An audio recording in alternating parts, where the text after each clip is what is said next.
போத்தீஸ் ஸ்வர்ணமகாலின் புதிய அறிமுகம் டிஜி gold app. இன்னைக்கே டவுன்லோட் பண்ணுங்க, சேமிக்க ஆரம்பிங்க. டிஜி கோல்டு, இது டெய்லி கோல்டுங்க. இதுதான் கல்யாண மாலையில் என்னுடைய ஃபர்ஸ்ட் எக்ஸ்பீரியன்ஸ் நினைக்கிறேன். இவங்களில் யாருமே ப்ரொஃபஷனல் ஸ்பீக்கர்ஸ் கிடையாது, மேடை பேச்சாளர்கள் கிடையாது. திருப்பி நான் ராஜா சாரை கோட் பண்ணணும்னு நினைக்கிறேன். எனக்கு ஒரு முறை சொன்னார் ஸ்டேஜ் இறங்கி வரும்போது, சுஜித், பேச்சாளர்கள் நம்ம பேசும்போது கை தட்டுவாங்க, ஆனால் யாரெல்லாம் ஒரு விஷயத்தை செஞ்சுட்டு அப்புறம் பேசுகிறாங்களோ அவங்க சொல்கிறத தான் ஊர் கேட்கும் அப்படின்னாங்க. அது மாதிரி இன்னைக்கு மேடையில் இருக்க எல்லாருமே அவங்கவுங்க துறையில் பெரும் சாதனை செஞ்சவங்க. ஒரு ஸ்டோரியும் ஒரு பிளாக் பஸ்டர் மூவியாக எடுக்கக்கூடிய ஸ்டோரி, ரைட்? அது மாதிரி இந்த 6 பேரும் ஒரு காமனாலிட்டி என்னென்னா, 6 பேரும் எனக்கு நெருங்கிய நண்பர்கள். டிஃப்ரெண்ட் ஸ்டேஜஸ் இன் மை லைஃப்பில் இவங்க வந்தவங்க. இவங்களை பார்த்து நான் வந்து ரொம்ப பிரமிச்சு போயிருக்கேன். தமிழில் ஒரு சேயிங் இருக்குது, உன் நண்பன் யாருன்னு சொல், நான் நீ யாருன்னு சொல்கிறேன் அப்படின்வாங்க. அப்படி இவங்களை நான் காமிச்சேன்னா என்னோட இண்டெக்ஸ் பயங்கர ஹை ஆகிடும். ஒரு பக்கம் பிரீத்தி ஸ்ரீனிவாசன், ஒரு பக்கம் சுல்தான் ரஃபாய். ஏஜ் வைஸ்லாம் பயங்கர டிஃப்ரென்ஸ் இருக்கும். 2 மாணவர்கள் இருக்காங்க, காலித் இருக்காரு. இவங்க செய்கிற வேலை வந்து பார்த்தீங்கன்னா உங்களை எல்லாம் பிரமிப்பூட்டும். ஓகே, அதனால் இது வந்து ஒரு வெறும் பேச்சரங்கமாக முடிய போகிறதில்லன்னு எனக்கு ஆணித்தனமான ஒரு நம்பிக்கை இருக்குது. இது வெளியில் போகும்போது இங்கே இருக்க எல்லாரும் உங்கள் வயசை தாண்டி you will go out inspired. அதுக்கான கேரண்டி நான் இப்பயே கொடுத்துட்றேன். ஓகே, இவங்க யாருமே பேசி மீரா மேடம் கேட்டது கிடையாது. ராஜா சார், இதை நீங்கள் நோட் பண்ணியே ஆகணும். ஒரே ஒரு ஜூம் காலில் உங்கள் ஸ்டோரிஸ் கேட்டாங்க. முடிச்சோடனே எனக்கு கால் பண்ணாங்க, இது நல்லா வரும்னு தோணுது எனக்கு அப்படின்னாங்க. அந்த நம்பிக்கைக்கு நன்றி மீரா மேடம். உங்கள் வாழ்த்தோட இந்த ப்ரோக்ராம் ரொம்ப சூப்பராக வரட்டும். ஹீரோன்ற வேர்டு வந்து நம்ம எல்லாருக்குமே யாருக்கு நம்ம ஹீரோ அப்படின்னு பார்ப்போம். ஹீரோன்ற வேர்டுன்றது யாரோ வெள்ளித்திரையில் மிகப்பெரிய ஸ்க்ரீனில் பார்க்குறவங்க மட்டும் கிடையாது. அவங்க ரியல் ஹீரோஸ்ன்னு சொல்லுவோம். சில பேர் அது ரியல் ஹீரோஸாகவும் இருக்கிறாங்க. பட் இன்றைக்கி நீங்கள் பார்க்க போகிற ஒரு ஸ்டோரியும் யாருன்னு பார்த்தீங்கன்னா ரியல் லைஃப் ஹீரோஸ். அதாவது நான் 60 வயசு தாண்டி இனிமேல் நான் சேவை செய்ய போகிறேன்றது இல்லை. கிட்டத்தட்ட 21-22 வயசில் இருந்து எதையும் எதிர்பார்க்காம பிரமிப்பூட்டும் வேலை செய்கிறவங்களுடைய கதையை தான் நீங்கள் பார்க்க போகிறீங்க. அதனால் இவங்க எல்லாருமே உங்களுக்கான ரியல் சூப்பர் ஹீரோஸாக இருக்கும். அதனால தான் இன்றைக்கி நிறைய யங்ஸ்டர்ஸும் வந்திருக்கீங்க. இவங்க ஸ்டோரிஸ் வந்து வில் லீவ் யூ இன்ஸ்பயர்ட். இதில் கல்யாண மாலையோட இவங்களுடைய தொண்டு மிகப்பெரியது. தமிழுக்கு மட்டும் இல்லாமல் இது மாதிரி ஹீரோஸோடைய ஸ்டோரிஸை வெளி உலகத்துக்கு கொண்டு வரணும்னு நினைக்கிற அது வந்து மிகப்பெரிய சிஎஸ்ஆராக தான் நான் பார்க்குறேன். நான் என்றைக்கு கல்யாண மாலை மேடையில் பேச ஆரம்பிச்சனோ மாற்றம் ஃபவுண்டேஷனுடைய ரீச் வேறு லெவலுக்கு போயிடும். ஏதோ ஒரு மூலையில் ஏதோ ஒருத்தர் இந்த கதையை கேட்டு அப்ளை பண்ணுறவங்க இருக்காங்க. இங்கிலீஷில் ஒரு நைஸ் வேர்ட் இருக்குது, டைவர்சிட்டி அப்படின்னுவாங்க, பன்முகத்தன்மை. டைவர்சிட்டி அப்படின்னா நீங்கள் வந்து எல்லாரையும் இன்க்ளூட் பண்ணணும், எல்லா ஜெண்டரும் இருக்கணும், டிஃப்ரெண்ட்லி ஏபிள் இருக்கணும்னு. ஒரே நிமிஷம் இந்த ஸ்டேஜை பாருங்கள். இவ்வளோ டைவர்சிஃபைட் ஸ்பீக்கர்ஸ் நீங்கள் வேறு எங்கேயும் பார்க்க முடியாது. It is wonderful platform. அதனால் இதில் நான் பேச போகிறதில்ல இன்றைக்கி. என்னோடய வேலை ஆக்சுவலாக ரொம்ப சிம்பிள். ஒரு ஸ்பீக்கரையும் இன்ட்ரடியூஸ் பண்ணி ஜாலியாக போய் உட்காந்துக்கலாம். பட் உங்களுடைய சீட் பெல்ட்டை நல்லா ஃபாஸ்டன் பண்ணிக்கோங்க. உங்களுக்கு அவங்க சொல்கிற கருத்துக்கள் நல்லா பிடிச்சிருந்ததுன்னா நல்லா கைத்தட்டி உற்சாகப்படுத்துங்க. என்னுடைய முதல் ஸ்பீக்கரை நான் இன்ட்ரடியூஸ் பண்ணுற ரோலுக்கு போயிடலாம். என்னுடைய மிக நெருங்கிய நண்பர்னு சொல்லலாம். ஒரு நிமிஷம் நான் கேட்குற இந்த கேள்விக்கு கண்ணை மூடி யோசிச்சு பாருங்கள். விவசாயி அப்படின்னு சொன்னால் உங்களுக்கு என்ன இமேஜ் கண்ணுக்கு முன்னாடி வருது? கடவுள் தெரியுது. பல பேருக்கு நம்ம ஸ்கூலில் விவசாயின்னு பார்த்தீங்கன்னா ஒரு வேட்டி கட்டினவர், தகப்பா கட்டி, ஒரு 2 மாடு இருக்கும், எருது ஓட்டிட்டு போட்டிகிட்டு இருப்பாங்க, ரைட்? விவசாயி அப்படின்னா எத்தனை பேருக்கு ஒரு பெண் படமாக வந்தாங்கன்னு பார்த்தீங்கன்னா வெரி வெரி ஃபியூ. அவ்வளோ வெரி ஃபியூ பீப்புளுக்கு தான் நம்ம ஒரு பெண் விவசாயியை வந்து உங்களுக்கு படமாக பார்க்க முடியும். இன்றைக்கி நான் இன்ட்ரடியூஸ் பண்ணுறவங்க ஒரு இயற்கை விவசாயி, அர்ச்சனா ஸ்டாலின் அப்படின்றவங்க. அவங்க தான் இன்னையோட முதல் ஸ்பீக்கர். அர்ச்சனா ஸ்டாலின் வந்து டைரக்டாக விவசாயத்துக்கு போல, தமிழ்நாட்டில் பிறந்த எந்த குழந்தையும் போல இன்ஜினியரிங் படித்து ஐடி துறையில் வேலை செய்து, அதனால் நேச்சுரல் ப்ரோக்ரஷன். 12th அப்புறம் இன்ஜினியரிங் படிக்கணும். நீ என்ன இன்ஜினியரிங் படித்தாலும் கடைசியில் ஐடிக்கு வரணும். அதுக்கப்புறம் பிடிச்சா அதில் இருக்கணும், இல்லாட்டி நீங்கள் வேறு எதுக்காக போயிடலாம். அர்ச்சனா ஸ்டாலின் தேங்க்ஃபுல்லி ஐடியை விட்டு இன்றைக்கி இயற்கை விவசாயத்தை பண்ணியிருக்காங்க. கிட்டத்தட்ட 250 ஃபார்மர்ஸோட சேர்ந்து ஒர்க் பண்ணி ஒரு 8000 ஃபேமிலிஸை இம்பேக்ட் பண்ணியிருக்காங்க அர்ச்சனா ஸ்டாலின். அவங்க என்ன செய்கிறாங்கன்றதை அவங்களே பேசட்டும். அர்ச்சனா ஸ்டாலினை முதல் ஸ்பீக்கராக மேடை கலைக்கும். போத்தீஸின் சாமுத்திரிகா பட்டு, சர்வ லட்சணங்கள் நிறைந்த காஞ்சிப்பட்டு. எல்லாருக்கும் வணக்கம். சின்ன வயசுலேருந்தே பார்த்து வியந்த பல ஆளுமைகள் பேசின இந்த கல்யாண மாலை மேடையில் எனக்கு வாய்ப்பளித்த சார் மோகன் sir, Meera Nagarajan ma'am, special நன்றிகள். இன்னைக்கு யூத் டாக்ஸ் அப்படிங்கிறப்போ ஆக்சுவலாக மாலைக்கு போகிறேன்னு சொன்னோன்னே எங்கள் அம்மா கேட்டாங்க, உனக்கு அங்கே என்ன வேலை அப்படின்னாங்க. இளைஞர்கள்லாம் உருப்பட மாட்டாங்கன்னு பேசுகிற டைமில் அவங்க வந்து இல்லை சமூகத்தில் இளைஞர்கள் பெருசாக செய்ய முடியும் அப்படின்ற நம்பிக்கையை விதைக்கிறாங்க. என்னையும் கூப்பிட்ருக்காங்க, காரணம் இல்லாமல் கூப்பிட்ருக்க மாட்டாங்க தானே அப்படின்னு சொல்லிட்டு யோசிச்சு பார்த்தேன். அதில் என்ன தோணுச்சுங்கிறத அடுத்து நான் பேச போகிறேன். எனக்கு 21 வயசுலேயே கல்யாணமும் ஆயிடுச்சு. நிறைய பெண்கள் நான் பார்த்துருக்கேன். நான் கேர்ள்ஸ் ஸ்கூலில் வேறு படித்தேன். நிறைய பேர் லைஃப் பார்த்தீங்கன்னா திருமணத்துக்கு முன் திருமணத்துக்கு பின்ன்ற மாதிரி மாறி இருக்கும். அவங்க ஆசைப்பட்டது வேறையா இருக்கும், இன்றைக்கி அவங்க வேறு ஏதோ பண்ணிகிட்டு இருப்பாங்க. நமக்கு கொஸ்டினாக இருக்கும். ஸோ எனக்கு நான் பேசி முடிகிறப்போ உங்களுக்கு வந்து ஒன்று விவசாயம் மேலே ஒரு மதிப்பு கூடியிருக்கணும், இல்லை பெண்களாக இருந்தீங்கன்னா நம்மளும் சாதிக்கலாம்னு தோணியிருக்கணும். இது ரெண்டில் ஒன்று நடந்தால் கூட நான் பேசுனது சக்ஸஸ்ன்னு போயிடுவேன். ஆக்சுவலாக பார்த்தீங்கன்னா நான் ஸ்கூல் படிக்கிறப்ப நான் வந்து ரொம்ப செலிப்ரேட்டட் சைல்டு. இந்த செலிப்ரேட்டட் சைல்டுனால் என்ன அர்த்தம்னா நல்ல மார்க் வாங்குவேன். 100 out of 100லாம் ரொம்ப ஈஸி. கிளாஸ் ஃபஸ்ட்டு, இந்த அவார்டு சர்டிஃபிகேட் வாங்குறதெல்லாம் வந்து எப்போயுமே ஸ்டேஜில் அர்ச்சனான்ற பேர் இருக்கும். ஸோ எல்லாருக்கும் ரொம்ப பிடிக்கும். ஸோ என்ன படித்து என்ன ஆக போகிறேன்ற கேள்வி கேட்பாங்க இல்லையா எல்லாருக்கும். எனக்கு ஞாபகம் இருக்கிற வயசு ஒரு 4th ஸ்டாண்டர்ட்லேருந்தே நான் வந்து அர்ச்சனா ஐஏஎஸ்ன்னு சொல்லி பழகிட்டேன். அப்போ ஐஏஎஸ்னால் என்னென்னலாம் தெரியாது. ஆனால் ஏதோ ஒரு மாற்றத்தை பண்ணலான்னு அப்பா சொல்லிக்கிட்டே இருப்பார். என்ன மாற்றம்னு அப்போ புரியலை. இப்போ ஒரு 34 வயசு ஆகுது. இன்றைக்கி புரியுது, சுஜித் மாதிரி ஹெச்ஆராக இருந்தும் செய்யலாம், உங்களை மாதிரி என்னவா இருந்தாலும் நம்ம நல்லது செய்யலாம். நல்லது செய்கிறது வெறும் நம்ம மனசில் நினச்சா முடியும் அப்படிங்கிறது இன்றைக்கி புரியுது. அதுவும் விவசாயம் அப்படின்னு இறங்கினதுக்கப்புறம் பார்த்தா இந்த ஜெனரேஷனில் இப்போ நாம் மிஸ் பண்ணிட்டோம் அப்படின்னா இன்னொரு 20 வருஷம் கழிச்சு ரொம்பவே ஃபீல் பண்ணுவோம். அண்ணா யூனிவர்சிட்டி உங்களுக்குலாம் தெரியும்னு நினைக்கிறேன். ஸோ அங்கே தான் நான் வந்து இன்ஜினியரிங் வாய்ப்பு கிடச்சிச்சு. பட் அப்பையும் நான் வந்து எல்லாரும் மாதிரி படிக்க மாட்டேன், ரொம்ப வித்தியாசமாக தான் படிப்பேன். அடம் பிடிச்சி ஜியோ இன்ஃபர்மேட்டிக்ஸ்னு ஒரு கோர்ஸ் படித்தேன். படித்து முடிச்சுட்டு சுஜித் சார் சொன்ன மாதிரி தான், எங்கே படித்தாலும் கடைசியில் ஒரு ஐடி கம்பெனின்னு கூப்பிடுவாங்க. ஸோ எனக்கு கம்ஃபர்ட் ஜோன் மாதிரி ஒரு நல்ல சம்பளத்தில் ஒரு கம்பெனி இருந்தது. ஆனால் ரொம்ப குயிக்காக தெரிஞ்சு போச்சு நமக்கான வேலை இது கிடையாது அப்படின்னு. ஸோ 2014 இந்தியா ஃபுல்லாக ட்ராவல் பண்ணேன். ஒரு வாய்ப்பு கிடச்சிது. ஒரு 12-13 மாநிலங்களுக்கு போய் பல கிராமங்களுக்கு, அதுவும் தேடல் பயணம்னு சொல்லலாம். அப்போ வந்து நான் ஒரிசா, ராஜஸ்தான்னு பல இடங்களில் பார்த்தப்போ சில பேரை பார்த்து ரொம்ப இன்ஸ்பயர் ஆனேன். ஜோ மடியத்துன்னு ஒருத்தர் வந்து ஒரிசாவில் மீட் பண்ணேன். கிட்டத்தட்ட 600 கிராமங்களில் டாய்லெட்ஸ் கட்டி கொடுத்து ட்ரைபல் வில்லேஜஸ்லாம் மாற்றத்தை பண்ணிட்டு இருந்தார். ஒரு சாதாரண ஆள். ராஜஸ்தான் போனால் அங்கே பங்கர் ராய்னு ஒருத்தர் பாட்டிங்களுக்கெல்லாம் போய் சோலார் லைட் எப்படி போடணும்னு சொல்லி கொடுத்துட்ருக்காரு. ஆஃப்ரிக்கா பாட்டிக்கு ஒரு இந்தியா பாட்டி சொல்லி கொடுத்துட்ருக்காங்க. வித்தியாசமாக இருந்தது. அப்போ நான் என்ன பண்ண போகிறேன் அப்படின்ற கேள்வியோடு திரும்ப வந்தேன். அந்த டைமில் தான் வந்து எங்கள் வீட்டில் ஒரு சின்ன மாடி தோட்டம். ஸோ வீட்டில் மாடி தோட்டத்தில் ஆரம்பித்த அந்த இன்ட்ரெஸ்ட் அப்போ தான் தெரிஞ்சுது, ஒரு 4 செடி வளர்க்குறதுக்கே நமக்கு இவ்வளவு கஷ்டமாக இருக்குது, ஆனால் நமக்கு ஹெல்த்தியராக சாப்பிட்றோன்ற ஒரு திருப்தி. எங்கள் மாமனாருக்கெல்லாம் வந்து அவருடைய டயபெட்டிஸ் ரிவர்ஸ் ஆகிடுச்சு.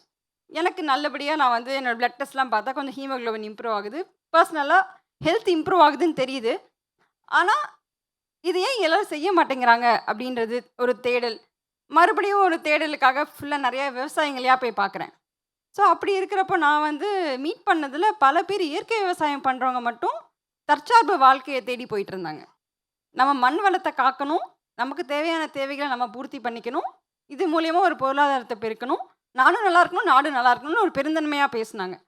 ஸோ இயற்கை விவசாயம் தான் ஒரு ஆன்சர் அப்படின்னு எனக்கு தெரிஞ்சது. நம்ம தான் ஓவராக படிச்சிட்டோன்னா போய் அப்படியே ப்ரீச் பண்ணிடுவோம்ல. போய் அந்த கிராமத்தில் நான் என்எஸ்எஸ் பண்ண கிராமத்துக்கு போய் சொன்னேன், விவசாயம் இயற்கை விவசாயம் ஏன் பண்ண மாட்டேங்கிறீங்க அப்படின்னு. வேலைக்கான பண்ண மாட்டோமா அப்படின்னாங்க. ஆக்சுவலாக நான் விவசாயம் ஆனதும் ஒரு ஆக்சிடென்ட் தான். இவங்க யாரும் சொல்லி புரிஞ்சுக்கல. செஞ்சு தான் பார்ப்போமே, நமக்கு தான் மாடி தோட்டம் பண்ணியிருக்கோமே, எக்ஸ்பீரியன்ஸ் இருக்குது அப்படின்ற ஒரு ஆர்வ கோளாறாக இறங்கின விஷயம் 2015 சொந்தமாக நிலம் கூட கிடையாது. தேனியில் இருந்த கடைசி நிலத்தை விற்று சென்னையில் வீடு கட்டி எல்லாரும் மாதிரி ஊரை விட்டு சென்னைக்கு வந்த ஒரு ஃபேமிலி தான் என்னுடைய ஃபேமிலி. ஸோ நாங்கள் விவசாயம் செய்ய ஆரம்பித்தோம். நானும் என் ஹஸ்பண்ட் 2 பேருமே அண்ணா யூனிவர்சிட்டி கிராஜுவேட்ஸ். ஸோ நாங்கள் வந்து எங்கள் வாழ்க்கையில் எங்கள் தேவைக்கு நம்ம ஒரு விவசாய நிலத்தில் லீஸ் எடுத்து விவசாயம் பண்ண ஆரம்பித்தோம். கீரை காய்கறி தான் முத ஆரம்பித்தோம். மாதம் 10,000 ரூபா சம்பாதிக்கிறது எவ்வளவு கஷ்டம்னு அப்போ தான் புரிஞ்சுக்கிட்டோம். விவசாயம் செய்கிறப்போ அவ்வளோ வேறு சிந்தி உழைக்கிறோம், அதை விற்க முடியலை, சரியான விலையும் இல்லை. எல்லாத்தையும் நான் பேசினதை கண்கூட பார்க்குறேன். இன்னொரு பக்கம் சிட்டியில் நமக்கு வந்து ஆர்கானிக் ஃபுட்டு வேணும் அப்படின்னு ஆசையும் படுறோம், ஆனால் எது ஆர்கானிக்னு தெரிய மாட்டேங்குது. அப்படிங்கிறப்போ எனக்கு இயற்கை விவசாயம் எப்படி பண்ண வைக்கிறதுன்னு யோசிச்சுக்கிட்டே இருக்கிறோம். நாங்கள் விவசாயம் செய்ய ஆரம்பிச்சிட்டோம். திருவள்ளூரில் ஒரு ஊரில் செஞ்சோம். இன்றைக்கி அந்த ஊரில் 19 விவசாயிகள் இயற்கை விவசாயம் பண்ணுறாங்க. கிட்டத்தட்ட 250 ஃபார்மர்ஸ் மேலே இன்றைக்கி ஒரு 12 மாவட்டங்களில் இருக்காங்க. நாங்கள் சென்னையில் மட்டுமே 8000 குடும்பங்களுக்கு நஞ்சிலா உணவை சேர்த்துருக்கோம். வெறும் கீரை காய்கறியில் ஆரம்பித்தோம், இன்றைக்கி 200+ ப்ராடக்ட்ஸ். அது நான் ஏன் சொல்கிறேன்னா, பாரம்பரிய நெல் வகைகள்லேருந்து சிறுதானியம்லேருந்து பல விஷயத்தை வந்து இன்றைக்கி உணவை தொலைச்சிட்டோங்க. நான் சில ஸ்கூல்ஸ்லாம் போய் பேசுவேன். அங்கே போயிட்டு அரிசி எத்தனை இருக்குது தெரியுமா இந்தியாவில் அப்படின்னு ஒரு கேள்வி கேட்பேன். கிட்ஸ் செம்ம எக்ஸைட்டாக இருக்காங்க. Ma'am 10 ma'am 100 1000. உண்மையான பதில் என்னென்னா 1,10,000 வெரைட்டி அரிசி இந்தியாவில் மட்டுமே இருந்திருக்கு. இன்றைக்கி நம்ம உணவு பற்றின கான்வர்சேஷன்ஸே இல்லை. குழந்தைகளுக்கு அவங்க சாப்பாடு ஆர்டர் பண்ண தெரிஞ்ச குழந்தைகளுக்கு அந்த சாப்பாட்டில் என்ன இருக்குது, அதுக்கு பின்னாடி என்ன உழைப்பு இருக்குன்னு சத்தியமாக தெரியல. நம்ம பேசவும் இல்லை, நம்ம தப்பும் இருக்குங்க. என் கூட ஒரு 60+ இளைஞர்கள் இருக்காங்க. எங்கள் டீமை பார்த்தீங்கன்னா எல்லா மாவட்டத்துலேருந்தும் ஒரு ரெப்ரசன்டேஷன் இருக்குது. ஸோ எல்லாருமே வந்து பேக் எண்டில் ஏதோ ஒரு டிகிரி படிச்சிருப்போம். ஆனால் எங்களுக்கு அடிப்படையில் மனசு எல்லாமே திரும்பி நம்ம ஊரில் ஏதாவது செய்யணும் அப்படிங்கிற மாதிரி தான். ஸோ இப்போ இந்த நான் சொல்கிற விவசாயிகள் எல்லாருமே அவங்க ஊரில் ஒரு சாம்பியனாக தான் பார்க்குறேன். ஒருத்தர் 5 பேரை அடுத்து மாற்றுவாங்க. அந்தந்த ஊரில் மாற்றம் வந்துச்சுனாலே போதும். கூட்டு விவசாயமாக நம்ம செய்கிறப்போ அந்த பவர் இருக்குது. சரியான பொருள் சரியான விவசாயி பண்ணுறது தெரிஞ்சிச்சுன்னா கண்டிப்பாக மக்கள் சரியான விலை கொடுத்து வாங்க ரெடியாக தான் இருக்காங்க. ஏன்னா இன்றைக்கி அவ்வளவு பிரச்சனை. ஸோ நான் வெளியில் போகிறப்போ எல்லார்ட்டையும் சொல்கிற 3 விஷயம். ஃபஸ்ட்டு, நீங்கள் வந்து உங்கள் சாப்பாடு எங்கேருந்து வருதுன்றது கேள்வி கேட்டு சரியான சாப்பாடு சாப்பிடுவோம். லோக்கலான சாப்பாடை கொஞ்சம் தேடி சாப்பிடுங்க. நம்ம கிவி ஃப்ரூட்டுக்கு கொடுக்குற அன்பையும் எங்கேயோ கிடைக்கிற ஒரு ராஸ்பெரி ப்ளூபெரி கொடுக்குற அன்பை தயவு செஞ்சு நம்ம கொய்யா பழத்துக்கும் நம்ம பப்பாளி பழத்துக்கும் கொடுத்தோன்னா இன்னும் நல்லா ஆரோக்கியமாக வருவோம். 2வது, ரொம்ப ஈஸியாக எனக்கு இந்த ஃபுட்டு பிடிக்காது, அது வேண்டாம் இது வேண்டான்னு ஃபுட் வேஸ்ட்டு சொல்லிட்டு போய்கிட்டே இருப்போம். ஸோ நம்ம ஒரு உணவு சாய்ஸுமே ஒரு விவசாயியோட வாழ்வாதாரத்துக்கு கனெக்ட் ஆகிருக்கு அப்படிங்கிற உண்மையை நம்ம புரிஞ்சுக்கிட்டாலே அதுவே ஒரு சின்ன ஸ்டெப்பு. எல்லாரும் விவசாயம் பண்ண வர முடியாது. ஆனால் நம்ம எப்படியெல்லாம் கான்ட்ரிபியூட் பண்ணலான்னு எடுத்தோன்னா, ஃபஸ்ட்டு சரியான உணவை சூஸ் பண்ணுறப்போ லோக்கல் ஃபார்மர்ஸை ப்ரொமோட் பண்ணுவோம். 2வது, ஃபுட்டு வேஸ்ட் பண்ணாமல் இருந்தாலே அது நல்ல ஒரு ஃபுட்டாக போயிடும். 3வது, ஆரோக்கியத்துக்கு முக்கியத்துவம் கொடுத்து எதை அவாய்ட் பண்ணணும்னு உங்களுக்கு தெரியும், நம்ம உடம்புக்கு தெரியும். ஸோ உடம்பு சொல்கிறத கேளுங்க, நீண்ட நாள் வாழ்கிறதுக்கு கண்டிப்பாக முடியும்.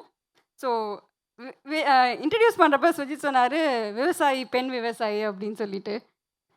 ஆக்சுவலாக டேட்டா படி இப்போ அவர் சொன்னார் இல்லையா, கண்மூடி யோசிச்சு பாருங்கள் விவசாயியா எத்தனை பேருக்கு பெண்கள் மனசில் வந்தது அப்படின்னு. இது வரைக்கும் நான் கேட்ட எங்கேயுமே ஒரு 10% பேர் கூட பெண்களை நினைக்கல விவசாயின்னு சொன்னப்போ. ஆனால் 84% இந்திய விவசாயத்தில் ஈடுபாடு இருக்கிறது பெண்கள் தான். 84, கொஞ்சம் நஞ்சம் கிடையாது. நான் இன்றைக்கி அவங்க பிரதிநிதியாக தான் அவங்கக்கிட்ட பேசிகிட்டு இருக்கேன். ஸோ முடிவில் எனக்கு இன்றைக்கி என்ன சொல்லணும்னா, படித்தவங்க நிறைய பேர் விவசாயம் சம்மந்த பிரச்சனைகளை பார்க்கணும். ஏன்னா நான் இங்கே பிஸ்னஸ் பண்ணுறேன், எனக்கு ஆண்டர்ப்ரனர்ஷிப்ன்ற வார்த்தை முன்னாடி தெரியாது. நான் கற்றுக்கிட்ட முதல் பாடம் பிஸ்னஸில் every problem is an opportunity. விவசாயத்தில் ப்ராப்ளம்ஸ் எக்கச்சக்கங்க. நீ IOT படி, ட்ரிபிள் E படி, என்ன வேணால் படிங்க, கொஞ்சம் இதையும் தெரிஞ்சுக்கோங்க. நல்ல ஆரோக்கியமாக சாப்பிட்றதுக்கு ஒரு விவசாயி உங்கள் லைஃப்பில் 3 வேளையும் தேவைப்படுறாங்க. தயவு செஞ்சு எல்லாருக்கும் வந்து நீங்கள் மண்ணுக்கு நல்லது செய்யணும், பின்வரும் ஜெனரேஷன் நல்லது பண்ணணும் அப்படின்னா இன்றைக்கி விவசாயத்தை கைவிடாமல் நம்ம எல்லோரும் சேர்ந்து விவசாயத்தை மீட்போம், மண் வளம் காப்போம், வளமான ஆரோக்கியமான உலகத்தை படைப்போம். நன்றி, வணக்கம். IPL மேட்ச்சில் ஓப்பனிங் பேட்ஸ்மேனே 6 ஃபஸ்ட்டு பாலில் 6 அடிச்சா எப்படி இருக்கும், அது மாதிரி ஒரு ஃபீலிங் தான் எங்களுக்கு எல்லாம் இருக்குது. மிகப்பெரிய கைத்தட்டல் கொடுத்துடலாம் அர்ச்சனா ஸ்டாலினுக்கு. நான் இப்போ அர்ச்சனா சொல்லுவேன், லேடி வித் கோல்டன் வாய்ஸ், அவங்க பாடினா இன்னும் நல்லாயிருக்கும்னு நினைக்கிறேன் இல்லையா. ரொம்ப அழகான கருத்துக்கள். அதுவும் 84% விவசாயம் பண்ணுறது பெண்கள். ஓகே, இது கிட்டத்தட்ட நம்ம லேடி கவுன்சிலர்ஸ்க்கு பின்னாடி ஹஸ்பண்ட் இருக்கிற மாதிரி இது உல்டாவான பிரச்சனையை நீங்கள் காமிச்சிருக்கிறீங்க. அர்ச்சனா கிட்ட பேசும்போது நான் அவங்களை இன்ட்ரடியூஸ் பண்ணும்போது கேட்டேன், அர்ச்சனா நீங்கள் வாங்கின அவார்ட்லேயே உங்களுக்கு ரொம்ப ப்ரெஸ்டீஜியஸான அவார்டு என்ன அப்படின்னு. டக்குன்னு யோசிச்சுட்டு சொன்னாங்க, அவார்ட்லலாம் ப்ரெஸ்டீஜியஸ் எல்லாம் கிடையாது. இப்போ இந்த 8000 ஃபேமிலி எனக்கு ஃபோன் பண்ணி, அர்ச்சனா நீங்கள் கொடுக்குற மாம்பழம் வந்து ரொம்ப நல்லா இருக்குது, ஆர்கானிக் மாம்பழம், என் குழந்தைங்களுக்கு வந்து இது மாதிரி ஒரு ஆர்கானிக் ஃபுட்டு என்னால் கொடுக்க முடியுது, அதுதான் அந்த காம்ப்ளிமெண்ட் தான் சுஜித் எனக்கு மிகப்பெரிய அவார்டுன்னு சொன்னாங்க. அதனால் தேங்க்யூ அர்ச்சனா, பிரில்லியன்ட் ஒர்க்.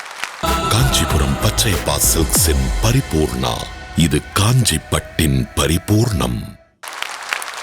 பிரீத்தி ஸ்ரீனிவாசனை நான் வந்து ஒரு ஈஸிலி ஒரு 7-8 இயர்ஸ்க்கு முன்னாடி மீட் பண்ணேன்.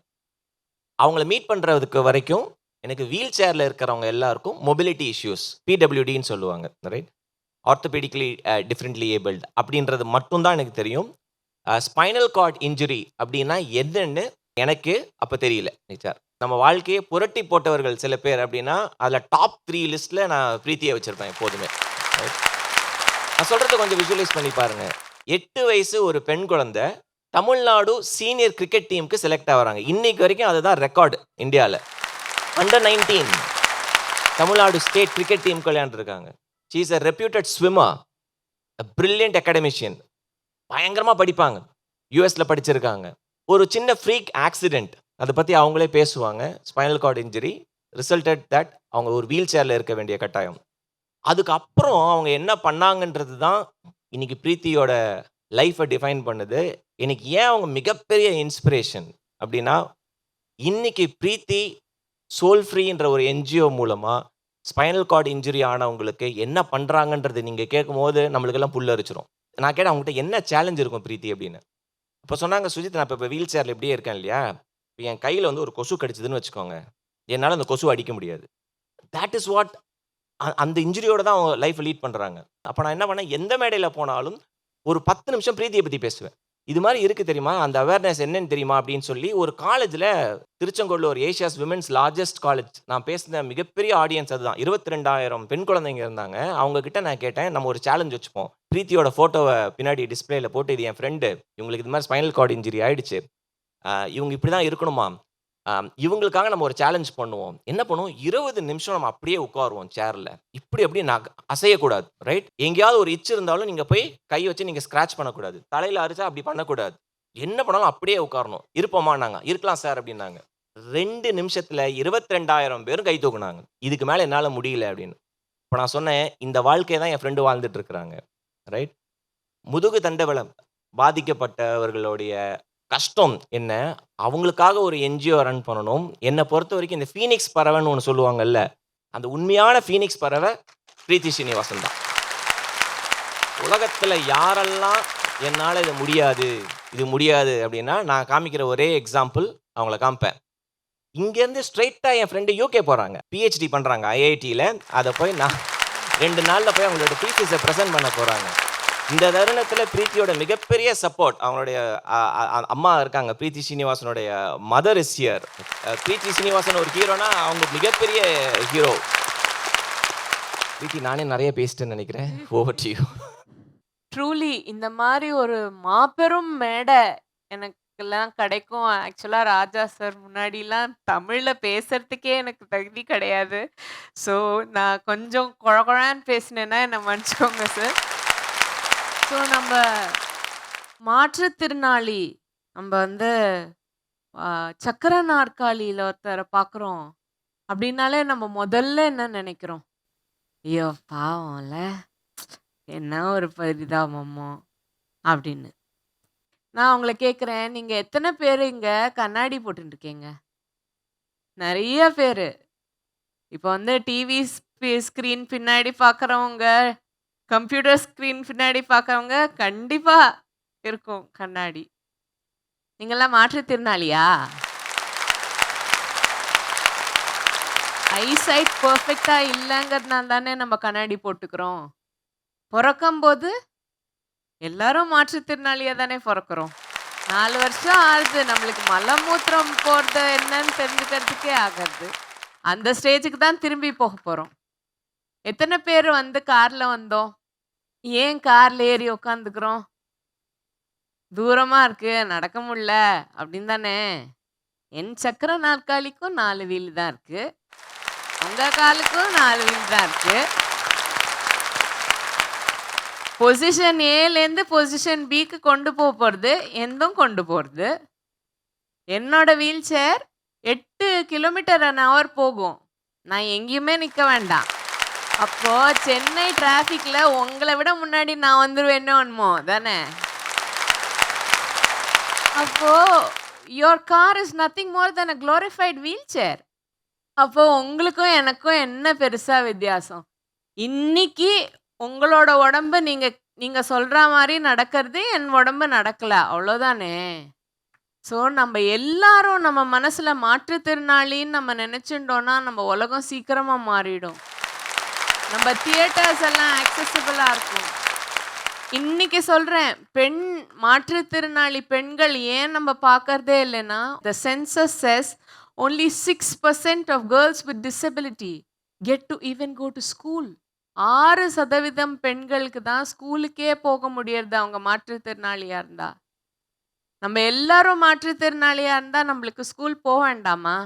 நம்ம எல்லாரும் அர்ச்சனா மாதிரி 100% மார்க் வாங்க வேண்டாமா? அந்த வாய்ப்பு கிடைக்க வேண்டாமா? மாற்றுத்திறனாளின்னு எங்க ஒதுக்கி வச்சிடுறீங்க. மாற வேண்டியது சமுதாயம் தான் நினைக்கிறேன் நான். எங்க அப்பா அம்மாக்கும் கல்யாணம் ஆகி 9 வருஷம் குழந்தை இல்லாம தவம் கடந்து நான் பிறந்தேன். என்னை அவ்வளோ ஆசாசையா பார்த்துட்டாங்க. 3 வயசுல நீச்சல் போட்டியில ஸ்விம்மிங் பண்ண ஆரம்பிச்சு நான் வந்து ஸ்டேட் லெவல் கோல்டு மெடலிஸ்டா இருந்தேன். 8 வயசுல சீனியர் தமிழ்நாடு டீமுக்கு நான் விளையாடி இருக்கேன். எங்க அப்பாவோட வேலை இதனால நாங்க வந்து வருஷம் வேற ஸ்கூலுக்கு போயிடுவோம். 12 வருஷம் ஸ்கூலு, நான் 9 வேற ஸ்கூலு, 3 வேற கான்டினென்ட்ஸ்ல படித்தேன். Okay, when I completed school, it was in the USA. I was in the top 2% of the American student population. நான் எங்க வேணா போயிருக்கலாம், நான் போக பிடிக்கல எனக்கு. I'm an Indian. இந்தியாவுக்கு கிரிக்கெட் ஆடணுன்ற கனவுக்காக நான் இந்தியா திருப்பி வந்துட்டேன். அப்போ 18 வயசு, பார்க்கறதுக்கு கொஞ்சம் கூட அழகா இருந்தேன்னு நினைக்கிறேன். எல்லாமே எனக்கு வந்து not even the shadow of failure touched my life. தெரியவே தெரியாது, கஷ்டம்னா என்னன்னு தெரியாது, வலினா என்னன்னு தெரியாது. ஒரு காலேஜ் எக்ஸ்கர்ஷன் போனேன் எல்லாரும் மாதிரியும். தொட அளவு தண்ணியில தடுக்கி விழுந்து ஏந்துக்கவே இல்லை. கழுத்து உடஞ்சி போயிடுது, முதுகு தண்டுவடம் பாதிப்பு. கழுத்துக்கு கீழே அந்த க்ஷணத்துலேருந்து எந்த செயல்பாடும் கிடையாது. தட்டில் சாப்பாடு இருந்தால் எடுத்து சாப்பிட முடியாது. எந்த உணர்ச்சியும் கிடையாது, எந்த மூவ்மெண்ட்டும் கிடையாது. மலம் மூத்திரம் போக முடியாது. முடியாது அப்படின்னு சொல்லும்போது எந்த காலேஜ் வேணா உலகத்தில் போயிருக்கலாம்லேருந்து வெறும் சிம்பிளாக ஒரு காலேஜில் சீட்டு கிடைக்கல. என்ன சொல்கிறாங்க, நீங்கள்லாம் ஏன் படிக்க வரீங்க? 15 நாள் ப்ராக்டிக்கல் கிளாஸஸ் இருக்கு, ரேம்ப் இல்லை, லிஃப்ட் இல்லை, உங்களை மாதிரி இருக்கிறவங்களாம் எதுக்கு படிக்க வரீங்க? ரிஜெக்ஷன். இன்னைக்கு சொல்கிறேன், 90% disability, the first quadriplegic woman to ever gain admission into the PhD program of any of the IITs in their history. என்னோட பிஹெச்டி ஒர்க் வந்து ஒரு international conference for disability Liverpool university யூகேல அக்செப்ட் ஆகி இன்னைக்கு ராத்திரி I'm flying. என்ன முடியாது, யாரும் முடியாதுன்னு சொன்னா. ஆனால் எங்கள் பெரியம்மா சொல்லுவா, நீ எல்லாம் தைரிய லக்ஷ்மிடி அப்படின்னு. ஆனால் எப்போவுமே அந்த மாதிரி தைரியம் இல்லை. ஒரு நாள் ஹார்ட் அட்டாக் வந்து 57 வயசு, அடுத்த நாள் காலையில் இறந்து போயிட்டாரு. அதுக்கு 4 நாள் கழிச்சு எங்கள் அம்மாவுக்கு ஹார்ட் அட்டாக். 80 வயசு பாட்டி பாதுகாக்கிறதுக்கு இருக்காங்க. அவங்க என்ன பார்த்துக்கிறாங்களா, நான் அவங்கள பார்த்துக்கிறேன்னா தெரியல. குளிக்க முடியுமா, சாப்பிட முடியுமா, அடுத்த வேலை என்ன பண்ண போகிறோன்னு தெரியல. சம்பாத்தியம் எதுவும் இல்லை. எங்கள் அப்பா எனக்காக வேலையை விட்டுட்டு அப்பாவும் அம்மாவும் என்னை பார்த்துருந்தாங்க, நான் மரியாதையோட வாழணுன்றதுக்காக. இந்த சூழ்நிலையில் அம்மாவுக்கு ஹார்ட் அட்டாக், பைபாஸ் சர்ஜரினா எவ்வளோ பணம் வேணும்? இந்த சூழ்நிலையில் என் வாழ்க்கை ரொம்ப கஷ்டமாக இருக்குன்னு நான் நினச்சிருந்தேன். 3 மாதம் நாங்கள் வந்து சென்னைக்கு ஷிஃப்ட் ஆனோம் எங்கள் அம்மாவுக்கு பைபாஸ் சர்ஜரி பண்ணுறதுக்காக. அந்த 3 மாதம் பீரியடில் திருவண்ணாமலைக்கு நான் ரிட்டர்ன் ஆகிறேன். எங்கள் அம்மாவுக்கு கடவுள் புண்ணியத்தில் நல்லா பைபாஸ் சர்ஜரி ஆகி நாங்கள் ரிட்டர்ன் ஆகிறோம். அந்த 3 மாதம் பீரியடில் 2 பெண்கள், இடுப்புக்கு கீழே அவங்களுக்கு செயல்பாடு கிடையாது, ஆனால் கையெல்லாம் நல்லா வேலை செய்வாங்க, என்ன மாதிரி கிடையாது. அவங்க பெருக்குவாங்க, சமைப்பாங்க, எல்லா வேலையும் செஞ்சுருந்தாங்க. அவங்க கிட்ட எப்படி சொன்னாங்கன்னா, நீ எல்லாம் தண்ட சோறு, ஏன் உயிரோட இருக்க? நீ இருக்கிறதா தான் உங்கள் அண்ணாவை கல்யாணம் பண்ணிக்கிறதுக்கு யாரும் வரல, உங்கள் அப்பா அம்மாவெல்லாம் எந்த கல்யாணத்துக்குமே கூப்பிட மாட்டேன்றாங்க. அப்படின்னு சொல்லி அவங்க பக்கத்துல பாய்சன் கொண்டு வந்து வச்சு அவங்க குடிச்சிட்டு இறந்து போயிட்டாங்க. அப்போ கூகுள் பண்ணி பார்த்தா நம்ம India 1/5 of the world's population. And sir சொன்னாரு வளர்ந்துட்டே இருக்கோம், ரொம்ப வளர்றோம். முதுகுத்தண்டுவடம் பாதிப்புனால ஒரு சீரியஸ் கண்டிஷன்னால அவங்க வீல் சேர்ல வாழ்நாள் பூரா வாழணுன்ற ஒரு சூழ்நிலை இல்லை இருந்ததுன்னா இன்னி வரைக்கும் அவங்கள பாதுகாக்கிறதுக்கு இடமே இல்லை, போக்கிடமே இல்லை. ஒன்னா நீ தற்கொலை பண்ணிக்கலாம், இல்லைன்னா உன்னை தெருல தூக்கி போட்டலாம். இதுதான் option. India 1/5 of the world's population, the fastest growing economy. There's not one place for me to go and live with dignity. அப்போ அம்மா சொன்னாங்க, நீ பண்ணுடி, எனக்கு உண்மையில நம்பிக்கை இருக்கு அப்படின்ட்டு. நான் சொன்னேன், அம்மா என்னால என்னையே பார்த்துக்க முடியலையா, நான் போய் என்னத்த 4 பேரை பார்த்துக்கிறது. பட் இந்த 3 மாசத்துல 2 பெண்களை கொன்னுட்டாங்க அப்படின்னா இந்தியா ஃபுல்லா என்ன ஆகும்? இப்ப யாரு பார்த்துப்பாங்க? எனக்கு என்ன பயம்னா, நான் ஒரு அறக்கட்டளை ஆரம்பிச்சு என்னமோ பண்ணிட்டானா என்ன பண்றது அப்படின்னு, அதுதான் பயம். பட் இந்த பெண்கள் இறந்த உடனே பயத்தினால நான் இன்னைக்கு என் குரலை ஓங்கலைன்னா அப்போ I am part of the problem. அப்போ நான் நினைச்சேன், மிஞ்சி போனா என்ன ஆகும், ஜெயில போடுவாங்க தானே, அப்படியானோ என்ன 2 பேர் வச்சு பார்த்துக்கணும்ல. அன்னைக்கு ஆரம்பிச்சது சோல் ஃப்ரீ. சோல் ஃப்ரீனா ஆத்ம விடுதலை. ஆத்மா நம்ம உடம்புக்குள்ள இருக்கு, ஆத்மா எப்பவுமே விடுதலையா இருக்குன்னு சொல்றாங்க. பட் இந்த உடல்ல இருக்கிற வரைக்கும் அந்த ஆத்மா அதுக்குள்ள அடங்கி தான் இருக்கு. தினசரி நீ எல்லாம் ஏன் உயிரோட இருக்க அப்படின்னு கேட்டுண்டே சித்திரவதைப்படுத்திண்டே இருந்தா அணு அணுவா அந்த ஆத்மா சாகிறது. அந்த ஆத்மா வாழணும்னா அதுக்கு விடுதலையா வாழ முடியணும். அதுதான் சோல் ஃப்ரீ. முதுகு தண்டுவடம் பாதிப்பு இருக்கிறவங்க யாரா இருந்தாலும், இன்னைக்கு நான் சொல்றேன், இந்தியா முழுவதும் யாரா இருந்தாலும் அவங்க ஹாஸ்பிட்டலை விட்டு வெளில வராங்க, மறுவாழ்வு பயிற்சி கிடைக்கல, அப்படி இருக்கிறதுல ஒரு நாளைக்கு 15,000 ரூபாய் கேட்குறாங்க. யாரால தர முடியும்? சோல் ஃப்ரீ இன்ஸ்பயர் சென்டர்னு திருவண்ணாமலையில் 20,000 ஸ்கொயர் ஃபீட் உள்ள பில்டிங் நாங்கள் வச்சு இந்தியாவின் முதல் ஒருங்கிணைந்த மறுவாழ்வு பயிற்சி மையம் வச்சுருக்கோம். நம்ம ஆனரபிள் சிஎம் சார் இனாகரேட் பண்ணி வச்சு அவ்வளோ சிறப்பாக நடத்தின்னு இருக்கோம். 120 பேருக்கு மேலே லாஸ்ட் 1 இயராக அவங்களோட மறுவாழ்வு பயிற்சி முடிச்சுட்டு போயிருக்காங்க. அவங்க வரும்போது நான் வருஷக்கணக்காக படுத்த படுக்கையாக இருந்திருக்கேன். கண்ணை பார்த்து பேசவே முடியாது அவங்களால. அவங்களுக்குள்ள அவ்வளோ வலி, அவ்வளோ தாபம், அவ்வளோ கஷ்டம் இருக்குது. அதே பர்சன் 3 மாதம் 4 மாதம் கழிச்சு கேலிப்பரில் ஏந்து நடந்து நான் போய் வெளியில் போய் சம்பாதிக்க போகிறேன் மேடம் அப்படின்னு சொல்லி அந்த பர்சன் இன்னைக்கு 4 பேருக்கு வேலை கொடுத்துட்டுருக்காங்க. The first and most important thing, உங்களுக்கு தெரிஞ்சவங்க யாரானும் அவங்களுக்கு முதுகு தண்டுவடம் பாதிப்பு ஏற்பட்டு கஷ்டப்பட்டுன்னு இருக்காங்க, அவங்க ஹாஸ்பிட்டல்லேருந்து வெளில வந்துட்டு அவங்க குடும்பமே தத்தளிச்சுன்னு இருக்கு அப்படின்னா அவங்க எங்களோட கனெக்ட் பண்ணி விடுங்க, நான் காப்பாற்றுறேன் அவங்கள.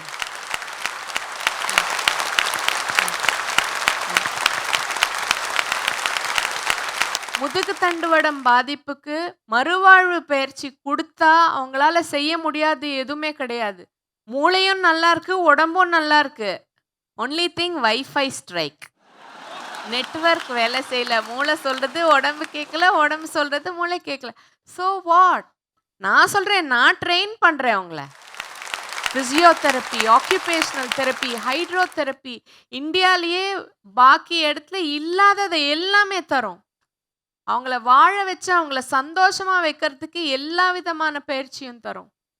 International standards of care, free of cost. நான் உங்ககிட்ட எதுவுமே கேட்கல. நான் உங்ககிட்ட கேட்கக்கூடியது ஒரே ஒரு விஷயம்தான், நீங்க நல்லா இருக்கணும்.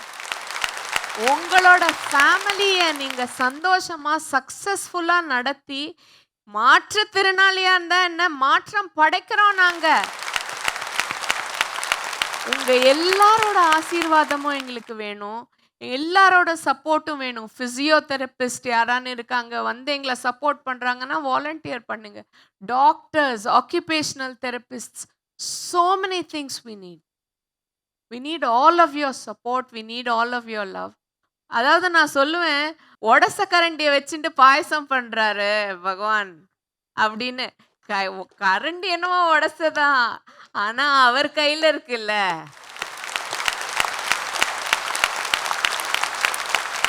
அந்த மாதிரி எனக்கு இந்த வாழ்க்கையில வேணுங்கிறது எதுவுமே இல்லை. பட் என்ன மாதிரி இருக்கிற பெண்கள் யாரும் தற்கொலைக்கு தள்ளப்படக்கூடாது. இந்த மாதிரி முதுகு தண்டுவடம் பாதிப்பு இருக்கிறவங்க யாரும் உடம்பு அழுகி படுக்கை புண்ணால சாகக்கூடாது. இது ஒண்டிதான் என்னோட ட்ரீம். எங்களுக்கு வந்து மரியாதையான வாழ்க்கை ஏற்படுத்தி கொடுக்கணும். இங்க இத்தனை பேர் இங்க யங்ஸ்டர்ஸ்லாம் வந்திருக்கீங்க. எத்தனை பேரோட ஸ்கூல்லையோ காலேஜ்லேயோ ஒரு வீல் சேர் யூசர் இருக்காங்க? யாருக்குமே கிடையாது. தெரியாது உங்களுக்கு. என்ன மாதிரி ஒரு ஃப்ரெண்டு உங்களுக்கு கிடைக்க மாட்டாங்க அவ்வளோ ஈஸியா இல்லை. பட் அது காரணம் நாங்கள் இல்லைங்கிறது இல்லை, எங்களை ஒரு மூலையில் அடைச்சி வச்சிருக்காங்க. எங்களுக்கு அந்த வாய்ப்பு கொடுங்க, எங்களை வெளில வர விடுங்க. நாங்களும் உங்களில் ஒத்தராக இருக்கணும்னு நினைக்கிறோம். நாங்களும் எங்களுக்கும் மரியாதை வேணும்னு நினைக்கிறோம். ஸோ நீங்கள் திருவண்ணாமலையில் சோல் ஃப்ரீ இருக்குது. நீங்கள் யார் வேணால் எங்களை ரீச் அவுட் பண்ணலாம். நீங்கள் வந்து பார்க்கலாம் எங்கள் சென்டர் எப்படி நடத்துகிறோன்னு. Thank you all. Thank you for giving me this lovely opportunity. Thank you.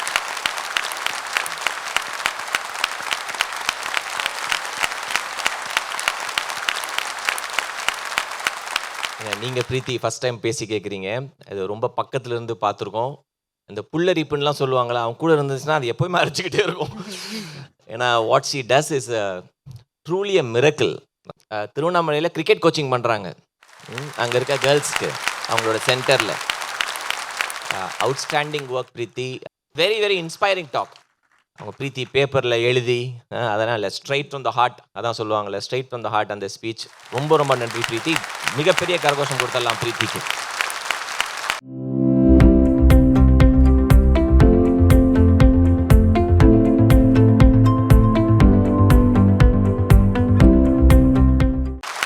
என்னுடைய அடுத்த ஸ்பீக்கரை நான் இன்ட்ரடியூஸ் பண்ண போகிறேன்.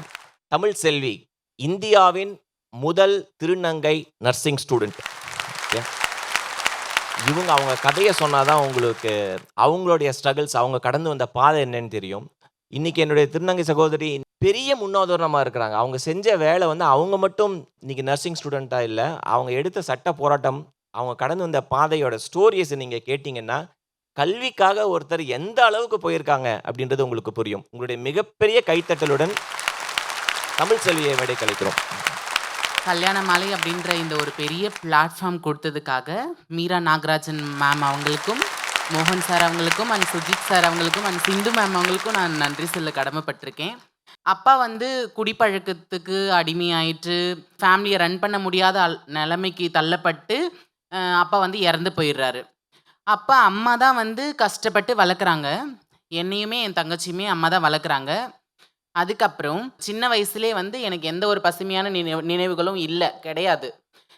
மற்றவங்களை பார்க்கும்போது நான் ரொம்ப கஷ்டப்படுவேன். இவங்க நல்ல ட்ரெஸ் போடுறாங்க, ஒரு பண்டிகைக்கு நல்ல துணி, நல்ல என்ஜாய் பண்ணுறாங்க, எல்லாம் வெளியே போகிறாங்க, சந்தோஷமாக ஜாலியாக இருக்காங்க. ஆனால் நம்மளால் மட்டும் ஏன் இது முடியல? இதுக்கான காரணம் தான் எனக்கு என்னென்னு பட்டுச்சு, எஜுகேஷன். ஒரு நல்ல படிப்பு ஒரு நல்ல மனிதனை உருவாக்கும். இதுதான் வந்து நான் அந்த நேரத்திலே வந்து நான் கற்றுக்கிட்ட ஒரு விஷயம். அதுக்கப்புறம் எனக்கு 8லே வந்து என்னுடைய ஹார்மோன் சேஞ்சஸால் நான் வந்து பொம்பளை பிள்ளைங்க கூட தான் சேருவேன், பொம்பளை பிள்ளைங்க கூட தான் விளையாடுவேன், பொம்பளை பிள்ளை செய்கிற வேலையை தான் செய்வேன், அந்த மாதிரியே இருந்துட்டு இருந்தேன். இதுக்கு என்ன காரணம்? இது வந்து சோஷியல் க்ரைம்லாம் கிடையாதுங்க. ஹார்மோனுக்கும் உடம்புக்கும் ஏற்படுற தகராறுலால் தான் வந்து டிரான்ஸ்ஜெண்டர்ஸ் உருவாகிறாங்க. பொதுவாக மேல்ஸ்க்கு வந்து டெஸ்டோஸ்டிரான் அப்படின்ற ஹார்மோன் அதிகமாக சுரக்கும், ஃபீமேல்ஸ்க்கு வந்து ப்ரொஜெஸ்டான் அண்ட் ஈஸ்ட்ரோஜன் அதிகமாக சுரக்கும். ஆனால் டிரான்ஸ்ஜெண்டரில் டிரான்ஸ் மென்னுக்கோ டிரான்ஸ் உமனுக்கோ அது அப்படியே ஆப்போசிட் ரிவர்ஸாக சுரக்க ஆரம்பிக்கும். இதனால தான் வந்து டிரான்ஸ்ஜெண்டர்ஸ் உருவாகிறாங்க. இதை ஃபஸ்ட்டு தெரிஞ்சுக்கணும் எல்லாரும். ஒரு உடல் அளவில் ஒரு ஆணாக பிறந்தாலும் எனக்குள்ளே இருக்கிற அந்த ஈஸ்ட்ரோஜன் ப்ரொஜெஸ்டன் பண்ணுற வேலை என்னை ஒரு பெண்ணாக தான் வெளியே ப்ரொஜெக்ஷன் பண்ணும். அதுக்கப்புறம் 10th முடித்தேன். 10th முடிச்சுட்டு இந்த நடுவில் ஃபுல்லாகவே வந்து நான் சந்தோஷமான வாழ்க்கையை வாழலை. அடி, உதை கேட்பாங்கல்ல. இப்ப ஒருத்தவங்களுக்கு வந்து ஒரு ஆம்பள பையன் பிறக்குதுன்னா, அவங்க வீட்ல வந்து ஆம்பள பையனா தான் வளர்க்க ஆசைப்படுவாங்க. நீ வந்து ஒரு பொம்பள துணி போட்டுக்கிட்டோ, இல்ல வந்து நான் பொம்பள மாரி இருக்கணும்னு ஆசைப்பட்டு, பொட்டு வச்சுக்கணும், இந்த மாதிரி பண்ணிக்கணும் அப்படியெல்லாம் ஆசைப்பட்டா என்ன பண்ணுவாங்க? அவங்களால ஏத்துக்க முடியாது. ஸ்டார்ட்டிங்ல ரொம்ப கஷ்டம் அவங்களுக்கெல்லாம். ஐயோ! நம்ம குழந்தை வந்து பையனா பிறந்து இப்படி இருக்கே! ஐயோ! பாரு பாரு உன் பையன் பாரு புடவ எல்லாம் எடுத்து வச்சு பார்த்துக்கிறான் பாரு. நல்லா இருக்கான்னு பார்த்துக்கிறான் பாரு. பாரு பாரு உன் பையன் வந்து பொட்டு வச்சுக்கிறான் பாரு. பாரு பாரு உன் பையன் வந்து பூ எடுத்து மோந்து பார்த்து பூ வச்சுக்கணும்னு ஆசைப்படுறான் பாரு. இதெல்லாம் ஒரு நல்லதா? இதெல்லாம் இப்படியா? அப்படின்னு பக்கம் அக்கம் இருக்கிற மொத்த பேரும் கிளப்பி விடுவாங்க. இதில தான் ஃபர்ஸ்ட்டு ஆரம்பிக்கிறதே. ஆண் உடல வச்சுட்டு நான் என் மனசுக்குள்ள பெண்மைய வச்சுட்டு நான் என்னால போயிட்டு நினைச்சத சாதிக்க முடியாது. எதுவுமே பண்ண முடியாது. அதனால நான் ஃபர்ஸ்ட்டு வந்து என்ன வந்து ஃபுல்லா டோட்டலா நான் வந்து மாத்திக்கணும்னு ஆசைப்பட்டேன். அதுக்குண்டான வேலைகள எல்லாம் செஞ்சு, சர்ஜரிஸ்லாம் முடிச்சு, அந்த சர்ஜரிஸ்லாம் எவ்ளோ ஒரு வலி, வேதனை, எவ்ளோ ஒரு நரக வேதனை உண்டாக்கும் தெரியுமா? அவ்ளோ ஒரு கஷ்டம். 2013ல 12th முடிச்சுட்டு, 2018ல தான் நான் காலேஜ் ஜாயின் பண்றேன். அந்த 5 வருஷமும் நான் போராடிட்டு இருக்கேன். அப்ளை பண்ணது எல்லாமே வந்துரும் கரெக்ட்டா. மெரிட் லிஸ்ட்ல வரைக்கும் பேர் வந்துரும். ஆனா ரேங்க் லிஸ்ட்ல பேர் வராது. ஏன்னா நான் டிரான்ஸ்ஜெண்டர்ன்னு அதில மென்ஷன் பண்ணியிருப்பேன். சரி கவர்மெண்ட்ட நம்பி நம்மளுக்கு பிரயோஜனமே கிடையாது. நம்ம பிரைவேட்ல போய் ஜாயின் பண்ணலான்னு ஒரு பிரைவேட் காலேஜ்ல போயிட்டு general nursing and midwifery join பண்றேன். 6 மாச காலம் நல்லபடியா என்னோட படிப்பு போது. 6 மாசம் கழிச்சு டைரக்டரேட் ஆஃப் மெடிக்கல் எஜுகேஷன் என்ன பண்றாங்க, transgender is not admitted to nursing course அப்படின்னு எனக்கு அனுப்புறாங்க லெட்டர். திருநங்கைகள வந்து நர்சிங்லாம் சேர்த்துக்க முடியாதுப்பா. அவங்க லெட்டரே அனுப்புறாங்க. என்னன்ட்டு மொத்த பேரையும் வந்து டிஎம்இ அண்ட் டிஎம்எஸ் அப்புறம் செக்ரட்டரியேட்டு, ஹெல்த் எல்லாரையும் போய் கேட்க, திருநங்கைகள் படிக்கணும்னாக்கா ஒரு கவர்மெண்ட் ஆர்டர் இருக்கணும். அந்த ஆர்டர் இருந்தா தான் படிக்க முடியும் அப்படின்னு சொல்றாங்க. அதுக்கப்புறம் கஷ்டப்பட்டு சட்ட போராட்டம். எத்தனை சட்ட போராட்டம், எவ்வளோ சட்ட போராட்டம். நேரா ஹைகோர்ட் போறேன். Sanjeev sir and Reshmi ma'am advocate இவங்க 2 பேர் வந்து ரொம்ப ஹெல்ப் பண்ணாங்க எனக்கு. நீங்க கவலைப்படாதீங்க. நம்ம எப்படியாச்சும் போராடி நம்ம இந்த சீட்டை வாங்கலாம் அப்படின்னு சொல்லிட்டு கவர்மெண்ட் மேலே நாங்கள் கேஸ் ஃபைல் பண்ணுறோம். இந்த கேஸ் வந்து ஹைகோர்ட்டில் வந்து இதுக்கு வந்து ஸ்டே கொடுக்குறாங்க, இவங்களுக்கு சீட் கொடுக்க சொல்லி. அந்த ஸ்டேவை எடுத்துகிட்டு டிஎம்இ கிட்ட போனால் ஸ்டே வச்செல்லாம் எதுவும் பண்ண முடியாதுங்க. டைரக்ஷன் ஒன்று போடணும், அப்படி இல்லைன்னா கவர்மெண்ட் ஆர்டர் இஷ்யூ பண்ணணும், அப்போ தான் போட முடியும். நேராக மாநில மனித உரிமைகள் ஆணையத்துக்கு போனேன். ஒரு மனுஷனுக்கு தேவையான அடிப்படை உரிமை கல்வி, அந்த அடிப்படை உரிமை கல்வி பறிக்கப்பட்டா நான் மனுஷனா இருந்து என்ன பிரயோஜனம்? எனக்கு உண்டான உரிமையே வந்து பறி போயிடுது அப்படின்னு சொல்லிட்டு போட்டேன். ஹானரபிள் ஜெயச்சந்திரன் சார் அவர் ஒரு நல்ல தீர்ப்பு கொடுத்தாரு. என்னை வந்து government Vellore medical college and ஹாஸ்பிட்டலில் ஜெனரல் நர்சிங் அண்ட் மிட்வைஃபரிக்கு சீட் கொடுத்தாரு படிக்கணும் அப்படின்னு சொல்லிட்டு 2018ல். இந்த 2018 அண்ட் 19 நல்லபடியாக படித்தேன். அதுக்குள்ளே கோவிட் வந்துச்சு. 2 வருஷத்தில் ரொம்ப கஷ்டம், சொல்ல முடியாத அளவுக்கு கஷ்டம். ஒரு பென் ஒரு நோட்டு வாங்க கூட அந்த அளவுக்கு ரொம்ப கஷ்டம், முடியாது. கூட இருந்த சகோதரி திருநங்கைகள் சகோதரி தோழிகள் அவங்கெல்லாம் தான் எனக்கு ஹெல்ப் பண்ணி அந்த 2 வருஷம் கழிச்சு என்னால் என்ன பண்ணுறது? 3ஆவது வருஷம் நம்ம படிப்போமா இல்லை நின்றுடுவோமா? என்ன நம்ம வாழ்க்கை கேள்விக்குறி இதோடு நின்றுடுச்சு அப்படின்னு சொல்லிட்டு நினைக்கிற நேரத்தில் தான் மாற்றம் என்னுடைய வாழ்க்கையில் ஒரு மாற்றத்தை உண்டாக்குச்சு. Sujith sir and Sindhu ma'am எனக்கு சொன்ன ஒரே வார்த்தை, நீங்கள் எவ்வளோ வேணால் படிங்க, நீங்கள் பிஹெச்டி வரைக்கும் கூட படிங்க, உங்களுக்கு மாற்றம் ஹெல்ப் பண்ணும். ஸோ 3rd இயர்லேருந்து என்னை டேக் ஓவர் பண்ணி சுஜித் சார் ரொம்ப ஹெல்ப் பண்ணி இந்த ஜென்ரல் நர்சிங் அண்ட் மிட்வைஃபரி முடிக்க ஹெல்ப் பண்ணார். நெக்ஸ்ட்டு வந்து போஸ்ட் பேசிக் பிஎஸ்சி பண்ணலான்னு சொல்லிட்டு கவர்மெண்ட்டில் அப்ளை பண்ணுறேன். கவர்மெண்ட்டில் திரும்ப சீட் கொடுக்க மாட்டேன்னு டினை பண்ணுறாங்க. திரும்ப ஹைகோர்ட் போனேன், திரும்ப கேஸ் ஃபைல் பண்ணேன், திரும்ப சீட் வாங்கினேன். இப்போ மெட்ராஸ் மெடிக்கல் காலேஜஸில் post basic BSc nursing first year படிச்சுட்ருக்கேன். எப்போவுமே இப்போ இந்த கதையெல்லாம் நான் எதுக்காக என்ன காரணத்துக்காக உங்களுக்கு சொல்ல வரேன்னா, டிரான்ஸ்ஜெண்டர்ஸை யாருமே அவாய்ட் பண்ணாதீங்க. யாருமே அவங்கள வந்து ஒரு ஒதுக்கி வைக்கிறது, பார்வை இந்த மாதிரி பார்க்கறது, ஒரு வேற்று இதுவாக பார்க்கறது, அந்த மாதிரிலாம் பார்க்காதீங்க. நாங்களும் உங்களை மாதிரி நார்மல் எல்லார மாதிரியும் ஒரு மனுஷங்க தான். எங்களுக்கும் உணர்ச்சிகள், உணர்வுகள், எல்லாம் ஆசை, பாசம் எல்லாமே உண்டு. எங்களுக்கும் இந்த உலகத்தில் வாழக்கூடிய தகுதிகள் அனைத்தும் இருக்குது. அண்டு கவர்மெண்ட் கிட்ட ஒரு ரிக்வஸ்ட்னு நான் வைக்கிற மாதிரி இருந்தால் என்ன வைப்பேன்னா, ஆண் பெண்ணுக்குன்னு இருக்கிற மாதிரி ஒரு திருநங்கைக்குன்னு ஒரு ரிசர்வேஷன், எஜுகேஷன் அண்ட் எம்ப்ளாய்மெண்ட்ல ரிசர்வேஷன் இருந்தா நாங்க ஏங்க இந்த மாதிரிலாம் பண்ண போறோம்? யாராவது ஆசைப்பட்டு பிச்சை கேட்பாங்களா சொல்லுங்க? யாராவது ஆசைப்பட்டு செக்ஸ் ஒர்க் போவாங்களா சொல்லுங்க? அதை யாருமே ஏன் யோசிக்க மாட்டேன்றாங்க? நர்ஸ் ஆகிட்டு என்ன கிடைச்சது தெரியுமா? கடைசியில் ஒரு ஒரு ஒரு பேஷண்ட்டை ரொம்ப கேர் எடுத்து பார்த்துட்டா, கடைசியில் அந்த பேஷண்ட் ஒரு ஆயாவோ தாத்தாவோ யாரோ இந்த கையை இப்படி பிடிச்சி, ரொம்ப நன்றிம்மா, நல்லா இருப்பீங்க நீங்கள், ரொம்ப நன்றி, ரொம்ப தேங்க்யூ. இதில் கிடைக்கிற சந்தோஷம் வேற எதில் கிடைக்க போகுது? இந்த வாய்ப்பளித்த அனைத்து நல்ல உள்ளங்களுக்கும், மதிப்பிற்குரியவங்களுக்கும், மரியாதைக்குரியவங்களுக்கும் என்னுடைய மிகப்பெரிய நன்றி. Thank you so much. கல்விக்கு ஏதுங்க gender? Talent has no gender, education has no gender. அது ஆண் பெண் பார்த்து படிக்கணும்னு அவசியம் கிடையாது. அதனால தான் என் தமிழ் செல்விக்கு சொன்னோம், நீ என்ன வேணாலும் படி, நீ பிஹெச்டி படிக்கணுமா படி. ஏன்னா நீ படித்தனா you will inspire thousands and thousands of transgenders. அந்த சைட் பெக்கிங் தொழிலுக்கு போகணும்னு அவசியம் இல்லை, செக்ஸ் ஒர்க்குக்கு போகணும்னு அவசியம் இல்லை, படிக்கணும். இன்றைக்கி அவங்களுக்கு இன்னொரு ரெஸ்பான்சிபிலிட்டி கொடுத்துருக்கோம் எங்கள் ஃபவுண்டேஷனில். எங்கள் ஃபவுண்டேஷனில் இப்போ யார் டிரான்ஸ்ஜெண்டர் அப்ளை பண்ணாலும் தமிழ் செல்வி தான் கவுன்சிலிங் பண்ணுறாங்க. 6 வருஷத்துக்கு சட்ட போராட்டம் அவங்களுக்காக கிடையாது. இன்னைக்கு அந்த ஜியோ என்ன பாஸ் ஆயிருக்குன்னா, ஒவ்வொரு காலேஜ்லையும் ஒரு சீட் டிரான்ஸ்ஜெண்டருக்கு ஒதுக்க வேணும் அப்படின்னு ஜியோ பாஸ் பண்ணியிருக்காங்க. என்னோட ரைட் சைடில் இருக்கிறது ஷரத், ஒரு கட்டிட தொழிலாளியின் மகன். எவ்வளோ பெரிய கனவு இருந்துச்சுன்னா அவனுடைய கனவை நோக்கி ஓடினா அந்த பயணம் அவனுக்கு கிடைத்த கல்வியை இன்னைக்கு என்ன பண்ணிக்கிட்டு இருக்காருன்றதை பற்றி தான் ஷரத் பேச போகிறாரு. Very very inspiring personality. உங்களுடைய ஸ்டோரியை ஷேர் பண்ணுறது. எல்லாருக்கும் வணக்கம். பெரிய பெரிய ஜாம்பவான்கள் ஏறி இந்த மேடையில் எனக்கு வாய்ப்பு அளித்த கல்யாணமாலை மோகன் சார் அவர்களுக்கும் மீரா நாகராஜன் மேம் அவங்களுக்கும் பெரிய நன்றி. நான் சென்னையில் சேட்பட்டில் ஒரு லோவர் மிடில் கிளாஸ் ஃபேமிலியிலேருந்து வரேன். எங்கள் அப்பா கன்ஸ்ட்ரக்ஷன் லேபராக இருக்கார், கூலி தொழிலாளி. அம்மா வீட்டு வேலை பார்க்குறாங்க. அம்மா டெய்லி 10 கிலோமீட்டர் நடந்து போகிறாங்களே, ஆட்டோக்கு காசு இல்லாமல் 10 கிலோமீட்டர் நடந்து போகிறாங்க. எல்லா பண்டிகைக்கும் எனக்கு புது துணி வாங்கி தராங்க. ஒரு பண்டிகை கூட அவங்க புது துணி போட்டு நான் பார்த்ததே இல்லை. ஸோ இதெல்லாம் கொஞ்சம் கொஞ்சமாக புரிய வந்த பிறகு தான் நான் என்ன பண்ணேன்னா பார்ட் டைம் ஜாப் போக ஆரம்பித்தேன். 9ஆம் கிளாஸ் லீவில், 10ஆம் கிளாஸ் இந்த மாதிரி லீவு கிடைக்கும் இல்லையா, அந்த லீவில் எக்மூரில் ஒரு ஹோட்டலில் ரூம் பாயாக வேலைக்கு போக ஆரம்பித்தேன். ரூம் பாய்னா இந்த ஹோட்டல் லாட்ஜில் வர கஸ்டமருக்கு லக்கேஜ் தூக்கி வச்சு விடணும், ஏதாச்சும் கேட்டாங்கன்னா வாங்கி கொடுக்கணும். அதில் குறிப்பாக ஒரு வேலை எனக்கு ரொம்ப பிடிக்கும், இந்த லிஃப்ட் தாத்தாவை சாப்பிட மாற்றி விட்ற வேலை விரும்பி செஞ்சேன். எப்படியோ என்னால் முடிஞ்ச அளவுக்கு சப்போர்ட் பண்ணி போயிட்டே இருந்துச்சு ஒரு சைடு. இன்னொரு சைடு என்னோடய படிப்பு. சின்ன வயசுலேருந்து ரொம்ப ஆர்வமாக படிப்பேங்க. என்னோடய ஏரியாவில் இருக்க ஃப்ரெண்ட்ஸ் எல்லாருக்குமே நான் டியூஷன் சொல்லி கொடுப்பேன்.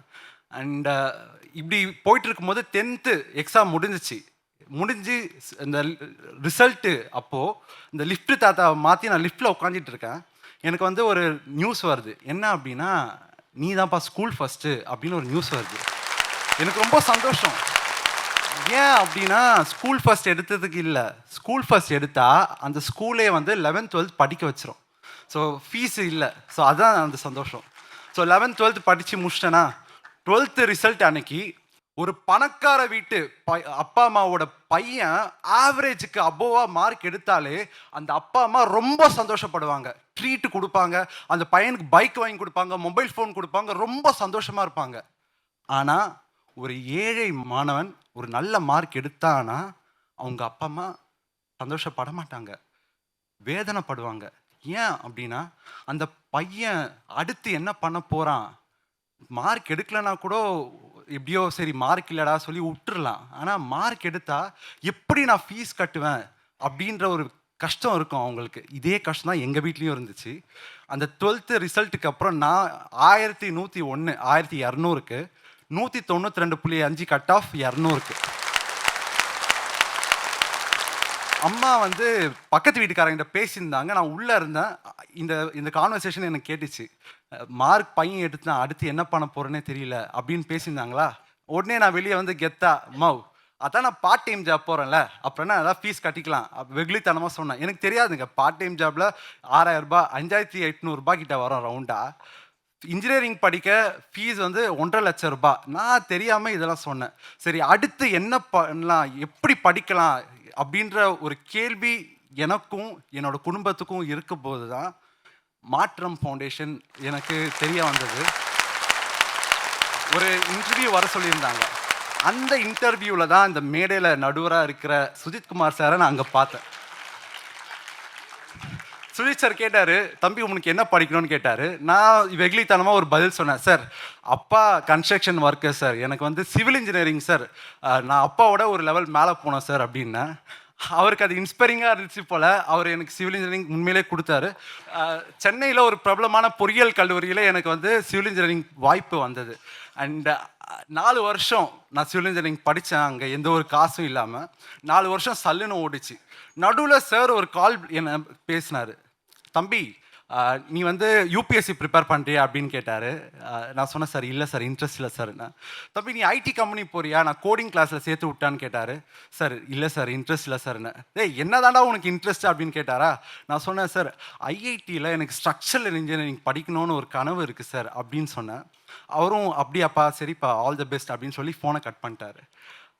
அதுக்கப்புறமா தான் எனக்கு வந்து ஐஐடியில் படிக்கணும்னா கேட் எக்ஸாம்னு ஒரு எக்ஸாம் இருக்குது, ஒரு நுழைவுத் தேர்வு இருக்குது. அந்த தேர்வுக்காக நான் ப்ரிப்பேர் பண்ண ஆரம்பித்தேன். ஃபைனல் இயரில் அந்த தேர்வில் நான் வெற்றி பெறலை, ஃபெயில் ஆகிட்டேன். அடுத்து காலேஜும் முடிஞ்சாச்சு, 4 வருஷம் முடிஞ்சாச்சு. ஃபேமிலியை கண்டிப்பாக சப்போர்ட் பண்ணியே ஆகணும். சரி என்னடா வேலை செஞ்சு சப்போர்ட் பண்ணலாம் அப்படின்னு பார்க்கும்போது தான் எனக்கு வந்த வேலை பவுன்சர். இந்த பார்த்துருப்பீங்க ஒரு பப்பில் பார்லலாம் கருப்பு கலர் டிஷர்ட் போட்டு கெத்தாக டைட்டாக நிற்பாங்களே, அந்த ஜாப் தான் எனக்கு கிடச்சது. பவுன்சர்னோடனே பார்க்க ஆள் ஹல்க்கு மாதிரி பல்காக இருக்கானே பக்காவாக இருக்கும்னு நினச்சிடாதீங்க. நான் பார்க்க இப்படி இருந்தாலும் ரொம்ப சாஃப்ட்டுங்க. சண்டைன்னு யாராச்சும் இந்த சைடு வந்தாங்கன்னா சமாதானம் அந்த சைடு ஓடுற கேரக்டர். சிம்பிளாக சொல்லணும்னா டம்மி பீஸ். உங்களுக்கு எக்ஸாக்டாக சொல்லணும்னா இந்த கும்கி படம் பார்த்துருந்தீங்க அப்படின்னா, இந்த கும்கி படத்தில் ஒரு காட்டு யானையை துரத்துறதுக்காக ஒரு கும்கி யானைகிட்ட போவாங்க. அந்த நேரம் பார்த்தா அந்த கும்கி யானை இருக்காது, அதுக்கு பதிலாக ஒரு கோவில் யானையை அனுப்பி வைப்பாங்க. கரெக்டா? இதே போல தான் என்னோட பவுன்சர் வாழ்க்கையும் இருந்தது. ஒவ்வொரு முறையும் ஏதாச்சும் ஒரு பிரச்சனைன்னு வரும்போது நானும் அந்த இடத்துல ஒரு கோவில் யானை மாதிரி போவேன். என்னோட இன்சார்ஜ் சொல்லுவார், தம்பி சிரிச்சிராதரா முறடா முறைன்னுவார். அது எப்படி தெரியுமா இருக்கும், பார்கே பார்கே பார்கே சரத், அதே ஃபீலிங் தான் இருக்கும். ஸோ இப்படி தான் என்னோட பவுன்சர் வாழ்க்கை போயிட்டு இருந்தது. இன்னொன்று விஷயம், இந்த பவுன்சருங்களாம் காதில் ஒரு ப்ளூடூத் போட்டிருப்பாங்க, பார்த்துருக்கீங்களா? கமெண்ட்ஸ் வரும், கெஸ்ட் இன் ஓவர் இந்த மாதிரி கமெண்ட்ஸ்லாம் வரும். என்னோட ப்ளூடூத்தில் அதெல்லாம் வரவே வராது. என்ன வரும் அப்படின்னா என்னோடய லெக்சர்ஸ் தான் ஓடிட்டு இருக்கும். ஸோ இப்படி தான் ப்ரிப்ரேஷன் போயிட்டு இருந்தது. ஒரு நாள் இந்த பவுன்சராக வேலை பார்க்கும்போது பப்பில் நைட்டு ஒரு கதவு திறந்தா உள்ளேருந்து வர மூஞ்சி தெரிஞ்ச மூஞ்சி.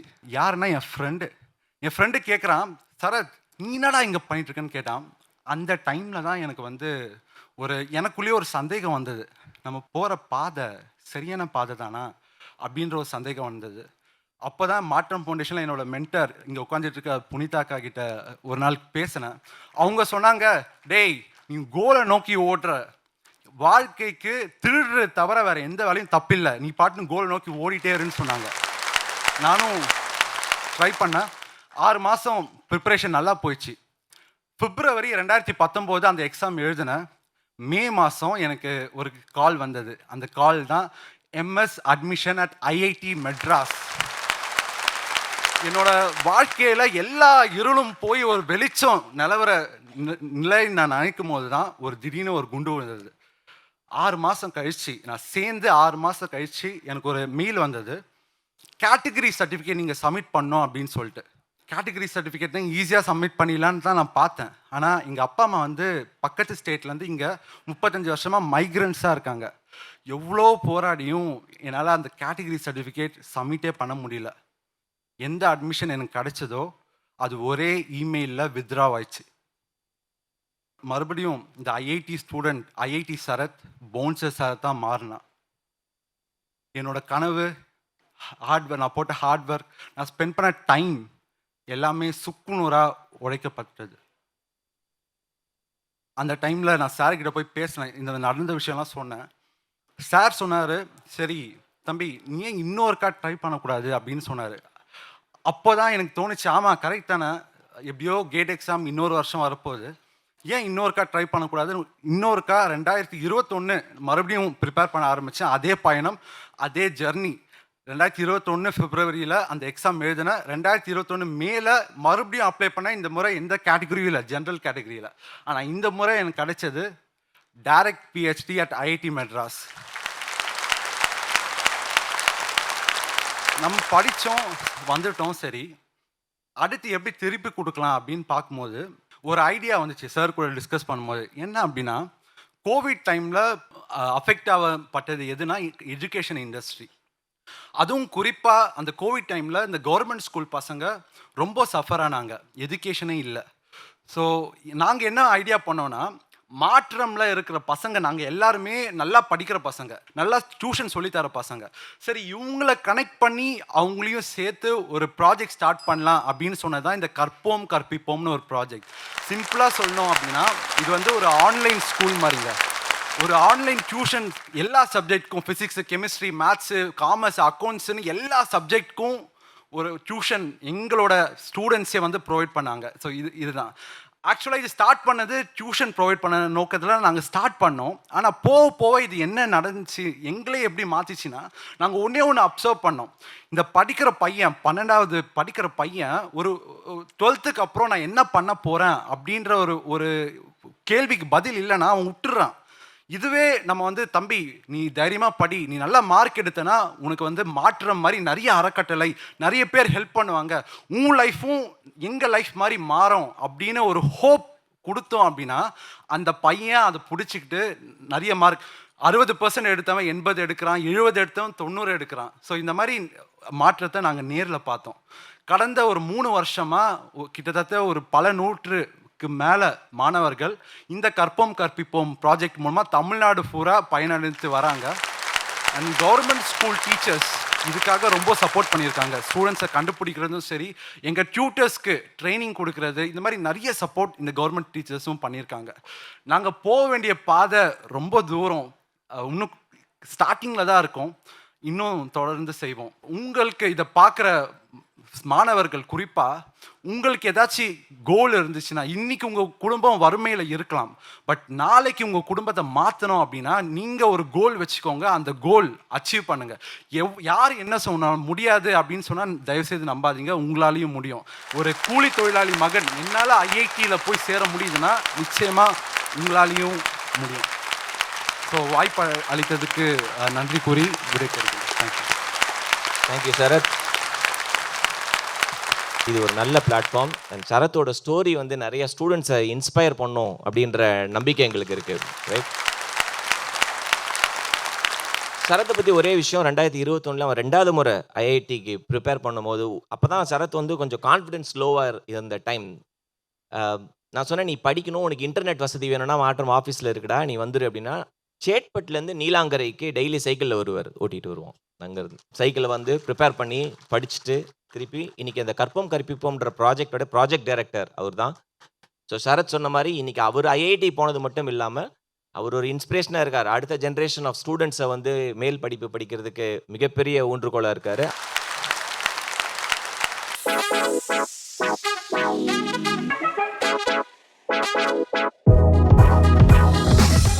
காலித் செய்கிற வேலையை நம்மால் கனவில் கூட நினச்சி பார்க்க முடியாத ஒரு வேலையை காலித் தாமோதும் அவருடைய நண்பர்களும் சேர்ந்து செய்கிறாங்க. இன்னைக்கு நல்ல வசதி வாய்ப்புள்ள ஒரு குடும்பம்.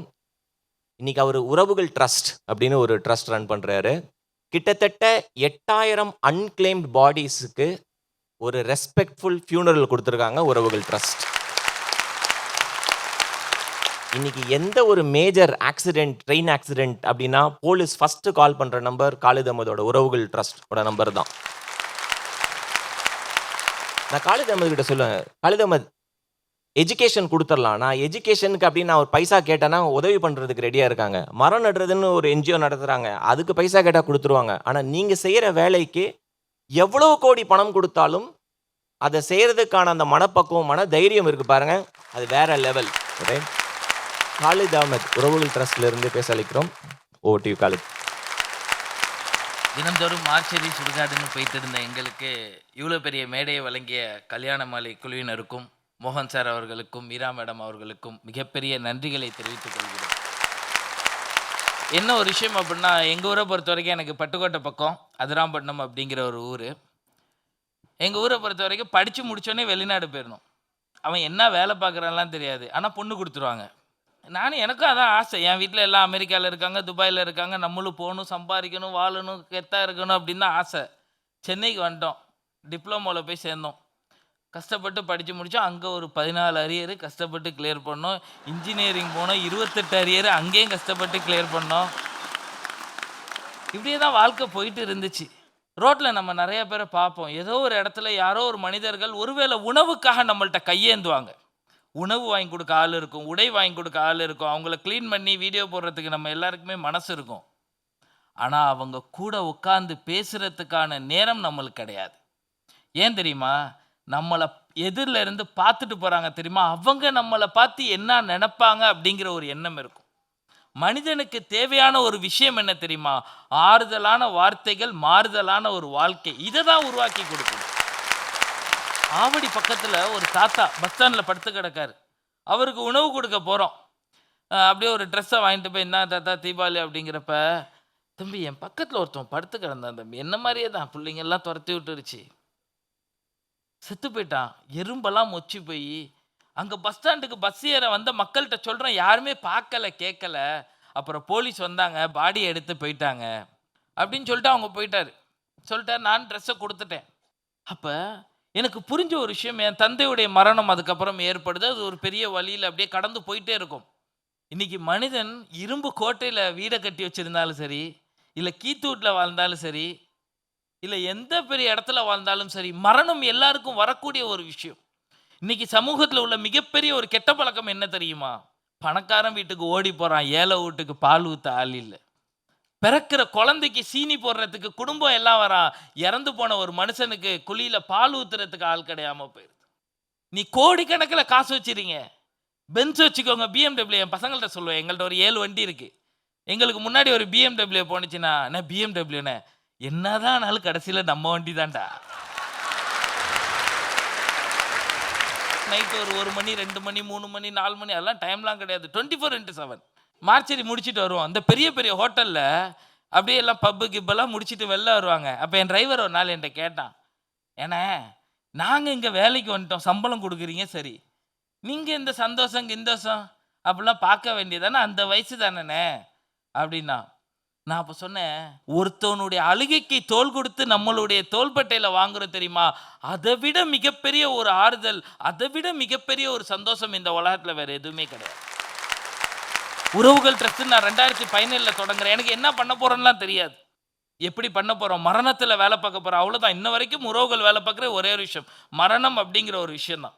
இந்த மேடைக்கு வரத்துக்கு 1 மணி நேரத்துக்கு முன்னாடி நான் ஸ்டான்லி மார்ச்சலில் நின்றுட்டு இருந்தேன். முன்னாடியெல்லாம் மாதத்துக்கு 5 கேஸ் எடுத்தால் பெரிய விஷயம், 5 உடல்களை எடுத்து அடக்கம் பண்ணா. இன்னைக்கு ஒரு நாளைக்கு 10 கேஸ் அடக்கம் பண்ணாமல் நாங்கள் தூங்குனா அது உலக மகா அதிசயம். சென்னை, திருவள்ளூர், செங்கல்பட்டு இப்படி எல்லா மார்ச்சல்லையும் பார்த்தீங்கன்னா ஒரு ஆள் எங்கள் பையன் நின்றுக்கிட்டே இருப்பான். இவங்கெல்லாம் யாரு? ஏதோ ஒரு அப்பா அம்மாவுக்கு பிறந்த பிள்ளைகள், ஏதோ ஒரு பிள்ளைகளை பெத்தெடுத்த அப்பாவும் அம்மாவும் இருக்கிறப்ப, அவர்கள் ரோட்டுக்கு வந்து கிடக்கிறப்ப, இன்னைக்கு நம்ம அவங்கள கடந்து போயிட்டு இருக்கோம் தெரியுமா. எங்கெல்லாம் பார்த்து சொல்லுவான், பெரிய கல் நெஞ்சக்காரன்டா நீங்கள் அப்படின்ட்டு. நானும் கல் நெஞ்சக்காரனாக இருந்தால் ரோட்டில் இறந்து போயிருப்பேன், அதை கடந்து போயிருப்பேன். அந்த இடத்துல நின்று அவரை சுத்தம் பண்ணி எடுத்து வண்டியில் எடுத்து நான் மார்ச்சலில் போய்க்கிறேன் தெரியுமா. சத்தியமாக நான் கல் நெஞ்சக்காரன் இல்லைங்க. கடைசியாக என்ன கொண்டு போகிறோம்? 6 அடி குழி 5 அடி துணி, இதை விட ஒரு பெரிய வாழ்க்கை ஒன்றுமே கிடையாது. எவ்வளோ பெரிய கோடீஸ்வரனா இருங்களே, நம்மளை தூக்கிட்டு போகிறதுக்கு ஒரு 4 நல்ல மனிதர்களை சம்பாதிக்கலை அப்படின்னா அந்த உலகத்தில் வாழ்ந்து ஒன்றுமே பயன் கிடையாது. நாங்கள் செய்கிற விஷயமே மரணம் தான். ஆதரவற்ற உடல்களை எடுத்து அடக்கம் பண்ணுறோம். வசதி வாய்ப்பு இல்லாத யாரும் இறந்துட்டாங்க அப்படின்னா அவங்க முறைப்படி, அவங்க எந்த முறை கேட்குறாங்களோ அந்த முறை பண்ணி கொடுப்போம். வெளி மாநிலத்துலேருந்து இங்கே வந்து இறந்துட்டாங்க, எங்களுக்கு எதுவுமே தெரியாது அப்படின்னா நாங்கள் செஞ்சு கொடுப்போம். இதுதான் எங்களுடைய வேலை. அப்போ ஒரு குழந்தை ஒன்று இறந்துருச்சின்னு ஒரு காவல்துறை அதிகாரி எனக்கு தகவல் கொடுக்குறாங்க. உடனே போகிறோம், அந்த குழந்தைய எடுக்கிறோம், சுடுகாட்டு கொண்டு போக பார்க்குறோம். அவங்க சொல்கிறாங்க, நான் வேலூர் சிஎம்சிலேருந்து குழந்தை ட்ரீட்மெண்ட் முடிஞ்சு கூட்டிகிட்டு வரேன், சென்ட்ரல் ரயில்வே ஸ்டேஷனில் அழுகுது, உடனே நான் வந்து அவங்கள வந்து எக்மோர் பேபி ஹாஸ்பிட்டல் கூட்டிகிட்டு போகிறேன், குழந்தை இறந்துருச்சு. இப்போ அவங்க ஊர் பார்த்திங்கன்னா ஹைதராபாத் பக்கம், அதுக்கே ஏசியில் டிக்கெட்டு போட்டு அவங்கள்ட்ட 1 பைசா கிடையாது. அப்போ அவங்க அழுதுகிட்டே சொல்கிறாங்க, எனக்கு ஒன்றுமே வழி தெரியலை, என் குழந்தைய நல்லபடியாக அடக்கம் பண்ணணும் அப்படிங்கிற ஒரு விஷயம். அப்போ நான் அவங்கள்ட்ட பேசுகிறேன், சரி நாங்கள் உங்களுக்கு பண்ணித்தரோம், குழந்தைய க்ளீன் பண்ணுறோம், நாங்கள் வந்து ட்ரெஸ் எல்லாம் போடுறோம், வெள்ளை துணி போடுறோம், குழந்தைய அடக்கம் பண்ணுறதுக்கான வேலைகள் எல்லாம் செய்கிறோம். அடக்கம் பண்ணிட்டோம். அப்பா அம்மா 2 பேர் தான். அந்த 2 பேர் அழுகுறாங்க. அங்கே உள்ள ஒருத்தவங்களுக்கு மனசு கலங்கி போய் அழுகுறாங்க. உடனே அம்மா திரும்பிக்கிட்டாங்க. எனக்கு ஒன்றும் புரியல, ஒருவேளை ரொம்ப எமோஷ்னல் ஆகிட்டாங்களோ அப்படின்னு சொல்லிட்டு நான் நினைக்கிறேன். உடனே அந்த அம்மாட்ட, ஏம்மா விடுங்க ஒன்றும் பிரச்சனை இல்லைன்னொடனே, ஒரு பாட்டிலில் அந்த தாய் பாலை ரொப்பி இந்த பாலை அந்த குழிக்குள்ளே ஊற்றுங்கப்பா, வேற எந்த பாலும் ஊற்றாதீங்கன்னு அந்த தாய் சொல்கிற விதம் இருக்குது தெரியுமா? எந்த மனுஷனுக்கு அந்த வாய்ப்புங்க கிடைக்கும்? தாய்ப்பால் நம்மளுக்கெல்லாம் ஊற்ற முடியுமா? அந்த குழந்தைக்கு கிடச்சிருக்காப்பா அந்த தாயுடைய வலி. நான் கொண்டு வந்து சென்ட்ரல் ரயில்வே ஸ்டேஷனில் இறக்கி விட்டேன். அவங்களுக்கு ஆப்ரேஷன் பண்ணியிருக்கு. குழந்தை பிறந்ததுலேருந்து மருத்துவமனையிலே தான் இருந்திருக்காங்க. அப்போ இறக்கி விட்டு வந்துட்டோம். வந்ததுக்கப்புறம் இந்த விஷயத்தை என் டிரைவர் சொல்கிறான், நீங்கள் பாட்டில் இறக்கி விட்டு வந்துட்டீங்க, அவங்கள்ட்ட ஒத்த பைசா கிடையாது, அவங்க எப்படி ஊருக்கு போவாங்கன்ட்டு. நான் திருப்பி உடனே வண்டியை விளையாடா நான் மறந்துட்டேன் அப்படின்னு சொல்லிப்பேன். அவங்கள அந்த ரயில்வே ஸ்டேஷனில் பார்க்குறப்ப அப்படியே என்ன பண்ணுறேன்னு தெரியாமல் 2 பேரும் கூனி குறுகி அழுதுகிட்டு இருந்தாங்க. உடனே என் ட்ரெஸரருக்கு அடித்தாரு, இந்த மாதிரி விஷயம் இருக்குது, என்ன பண்ணலாம்? உடனே ஃப்ளைட் டிக்கெட்டை போட்டு கொடுங்க, போட்டு பார்த்துக்கலாம், என்ன ஆனாலும் சரி, வாங்க பார்த்துக்கோ, என்ன செலவு தானே பார்த்துக்கலாம். ஏன்னா நம்மளுக்கு சொர்க்கத்துக்கு போகக்கூடிய மனிதர்கள் நிறையா பேர் கொடுத்துக்கிட்டு இருக்காங்க, நாங்கள் செஞ்சுக்கிட்டு இருக்கோம், அவ்வளோதான் ஒரு வித்தியாசம். அப்போ உடனே நாங்கள் அவங்கள ஏற்றி அனுப்பிட்டோம். ஒரு நாள் ட்ரெஸ்ஸில் காசே கிடையாது. நான் சுஜித் அண்ணா கூட தெரியும், நான் ஒரு போஸ்ட் எழுதிட்டேன், இதுக்கு மேலே என்னால் முடியலை. 22 வயசில் ஆரம்பித்தது, இன்றைக்கி 6 வருஷம் கடந்து போயிட்டு இருக்கோம், 28 வயசாயிருச்சு, எனக்கும் ஒரு வாழ்க்கை இருக்குது, என்னால் முடியலை அப்படின்னு சொல்லிட்டு நான் எழுதிட்டேன், ட்ரஸ்ட்டை க்ளோஸ் பண்ணலாங்கிற ஒரு விஷயத்தில். அப்படி சொல்லி ஒரு மணி நேரத்துலேயே ஒரு அழைப்பு வருது, சார் எங்கள் அப்பா இறந்துட்டார் சார், ஜிஹெச்சில் இருக்க சார், என்கிட்ட ஒத்த பைசா கிடையாது சார், உங்கள் நம்பர் எங்கள் யாரோ ஒருத்தவங்க கொடுத்தாங்க சார், தயவு செஞ்சு எங்கள் அப்பாவை வந்து அடக்கம் பண்ணி கொடுங்க சார் அப்படின்னாங்க. உடனே என் டிரைவர்கிட்ட சொன்னேன், என்ன ஆனாலும் பரவாயில்ல, நீ போய் என்னான்னு பாரு, நம்ம அதுக்கப்புறம் பார்த்துக்குவோம், காசு இருக்கோ இல்லையா, நம்மளுக்கு அது பிரச்சனை கிடையாது, நம்ம சுடுகாடு நம்ம மார்ச்சரி, நம்ம எது கவலைப்படணும். இன்றைக்கி நான் பெருமையாக சொல்லுவேன், எங்கள் டீமில் 500 வாலண்டியர்ஸ் இருக்காங்க, 250 பெண்கள் இருக்காங்க, 250 ஆண்கள் இருக்காங்க, எல்லாரும் ஒன்றிணைந்து பயணிச்சுட்டு இருக்கோம். ஒரு அம்மா ஃபோன் அடிக்குது, என் பிள்ளை இறந்துருச்சு தம்பி, ஊர் வரைக்கும் கொண்டு போகணும், உங்கள் வண்டி தான் பெட்ரோல் போட்டால் வரும்னு சொன்னாங்க யாரோ அப்படின்னாங்க. நான் உடனே டிரைவர்கிட்ட சொல்லிட்டேன், எப்பா ஏதோ கேஸுப்பா, நீ போய் என்னன்னு பேசி பாரு ஃபஸ்ட்டு அவங்க எப்படி இருக்காங்கன்ட்டு. என்னன்னு பார்த்தோம், நான் ஃபோன் நம்பரை கொடுத்துட்டு நான் படுத்துட்டேன். அடுத்த நாள் காலையில் டிரைவர் வராரு, என்னங்க ஆச்சு, இறக்கி விட்டீங்களா, என்ன ஆச்சு அப்படின்னு. அண்ணே அவங்க 3000 ரூபா கொடுத்தாங்கண்ணே, நானும் வாங்கி பெட்ரோலை போட்டேனே, அவங்க வீட்டுக்கு போனேனே, ஒரு ஆள் உள்ளக்க போகிறதுக்கு கூட அவங்க வீட்டில் அந்த அளவுக்கு வசதி கிடையாதுண்ணே. அப்போ நான் உடனே எனக்கு மனசு கேட்கல, உங்களுக்கு அடித்தா நீங்கள் எதாவது சொல்லுவீங்கன்னு எனக்கு ஒரு பயம். புதுசாக வந்த டிரைவர் பயம், அதனால் என்கிட்ட காசு இருந்துச்சு, நான் அந்த 3000 ரூபா ரிட்டர்ன் பண்ணிவிட்டு நான் இங்கே வந்துட்டேன், வேணா என் சம்பளத்தில் நீங்கள் பிடிச்சிக்கோங்க, எனக்கு அந்த காசு வேணாம், நான் அந்த அம்மாட்ட வாங்கினா பெட்ரோல் கூட நம்ம வண்டியெல்லாம் ஓடாதுண்ணே. தூக்கி வைக்க ஆள் இல்லாமல் அந்த அம்மா தனியாக தூக்கி வச்சிச்சுண்ணே. அப்போ நான் உணர்ந்த விஷயம், நான் எப்படி இருக்கேன்னு இங்கே முக்கியம் இல்லை, என்னை சுற்றி இருக்கிறவர்களும் எனக்கான மனநிலையில் வந்துட்டாங்கங்கிற சந்தோஷம் வேற ஒன்று. இந்த உலகம் எங்களுக்கு கொடுத்த பேர் என்ன தெரியுமா? நான் உறவுகள் தொடங்குறப்ப வெட்டியா வேலை பார்க்க போகிறான், பணம் தூக்க போகிறான், இவன்லாம் என்னத்தை கிழிக்க போகிறான், சுடுகாட்டுக்கு போகிறான்ட்டவங்க தான் கொரோனான்னு ஒரு காலம் வந்தப்ப எங்களுடைய வண்டி வேணும், எங்கள் அப்பா இறந்துட்டாரு, எங்கள் மாமா இறந்துட்டாரு, தயவு செஞ்சு நல்லபடியாக அடக்கம் பண்ணி கொடுங்க, எங்கள் குடும்பத்தில் எல்லாருக்கும் கொரோனான்னு சொல்லிட்டு வந்து நின்றவர்கள். இந்த சமூகம் எதை வெறுக்குதோ, இந்த சமூகம் எதை செய்யக்கூடாதுன்னு சொல்லுதோ, இந்த சமூகம் எதை தீட்டுன்னு சொல்லுதோ, அதை முழு மனசோட எடுத்துகிட்டு போனனால தான் இன்றைக்கி ஐடியில் உள்ளவங்களும், இன்றைக்கி ஒரு டாக்டரும், ஒரு அஃபீஷியலும், இல்லை பெரிய பெரிய பொறுப்பில் உள்ளவங்களும், பிஸ்னஸ் மேனு எல்லாரையும் எங்களுடைய வட்டத்துக்குள்ளே கொண்டு வந்தோம். இன்றைக்கி போய் நான் நிம்மதியாக தூங்குறேன் அப்படின்னா 7000க்கும் மேற்பட்ட அப்பாக்கும் அம்மாக்கும் அண்ணனுக்கும் தம்பிக்கும் மாமனுக்கும் மச்சானுக்கும் பிள்ளையா இருந்து அவனுக்கு இறுதி கடமையை செஞ்சு நான் போய் நிம்மதியாக தூங்குறேன் அப்படிங்கிற ஒரு சந்தோஷம் வேற ஒன்றுமே கிடையாது. இதை விட வாழ்க்கையில் ஒரு பெரிய பாக்கியசாலி இந்த உலகத்தில் வேற யாருமே கிடையாது. 4 பேருக்கு பயனுள்ள மனிதனாக வாழ்ந்துட்டு நமக்கான ஒரு வாழ்க்கையை தேடி போயிட்டு இருக்கணும். ஸோ வாய்ப்புக்கு மிகப்பெரிய நன்றி கூறி விடைபெறுகிறேன். மகிழ்ச்சி, நன்றி.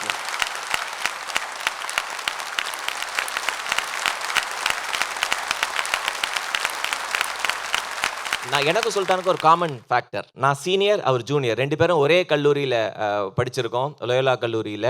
ஸோ லோயலாவுடைய ப்ராடக்ட் சுல்தான் ரஃபாய் இந்த வருஷம் லோயலாவின் மிக ப்ரெஸ்டீஜியஸான டிஸ்டிங்கிஷ் அலும்னை என்ற அவார்டை வாங்கியிருக்கார்.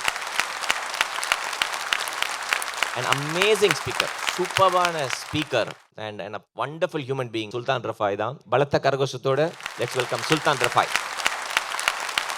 கல்யாண மாலை மேடையில நிறைய சிறந்த பேச்சாளர்கள், சிறந்த பேச்சு உருவான மேடை. இந்த மேடையில எனக்கு வாய்ப்பளித்த கல்யாண மாலை மோகன் சார், மீரா நாகராஜன் மேமுக்கு ரொம்ப ரொம்ப நன்றி. நான் கடந்து வந்த பாதையிலேருந்து கற்றுக்கொண்ட சில விஷயங்கள நான் உங்களோட பகிர்ந்துக்கணும்னு ஆசைப்படுறேன். என்னுடைய வாழ்க்கை வந்து நான் பொறந்த 30வது நாள் எனக்கு முதல் எலும்பு முறிவு ஏற்பட்டது. நான் அழுதுட்டே இருந்தேன். என் பேரண்ட்ஸ்க்கு என்ன ப்ராப்ளம்னே தெரியல. நெறைய டாக்டர்ஸ்ட்ட கூட்டிட்டு போறாங்க. ஆனா சர்ப்ரைசிங்லி நெறைய டாக்டர்ஸ்க்கே தெரியல என்ன ப்ராப்ளம்ன்னு. ஒரே ஒரு சீனியர் டாக்டர் மட்டும் பார்த்து சொன்னாரு, "இந்த குழந்தைக்கு வந்து ஆஸ்டியோஜெனிசிஸ் இம்பர்ஃபெக்ட்டா" அப்படின்னு வந்து ரொம்ப அரிய வகை ஒரு டிஸார்டர். இதில என்ன நடக்கும் அப்டின்னா, பொ எலும்பு வந்து ரொம்ப பலவீனமா இருக்கும். அடிக்கடி உடைஞ்சிரும். குறிப்பா சொல்லணும் அப்டின்னா, இது வந்து ஒரு கண்ணாடி குழந்தை மாரி அப்டின்னு சொன்னாரு. இது மூலியமா அவர் சொல்ல வந்த விஷயம் 2.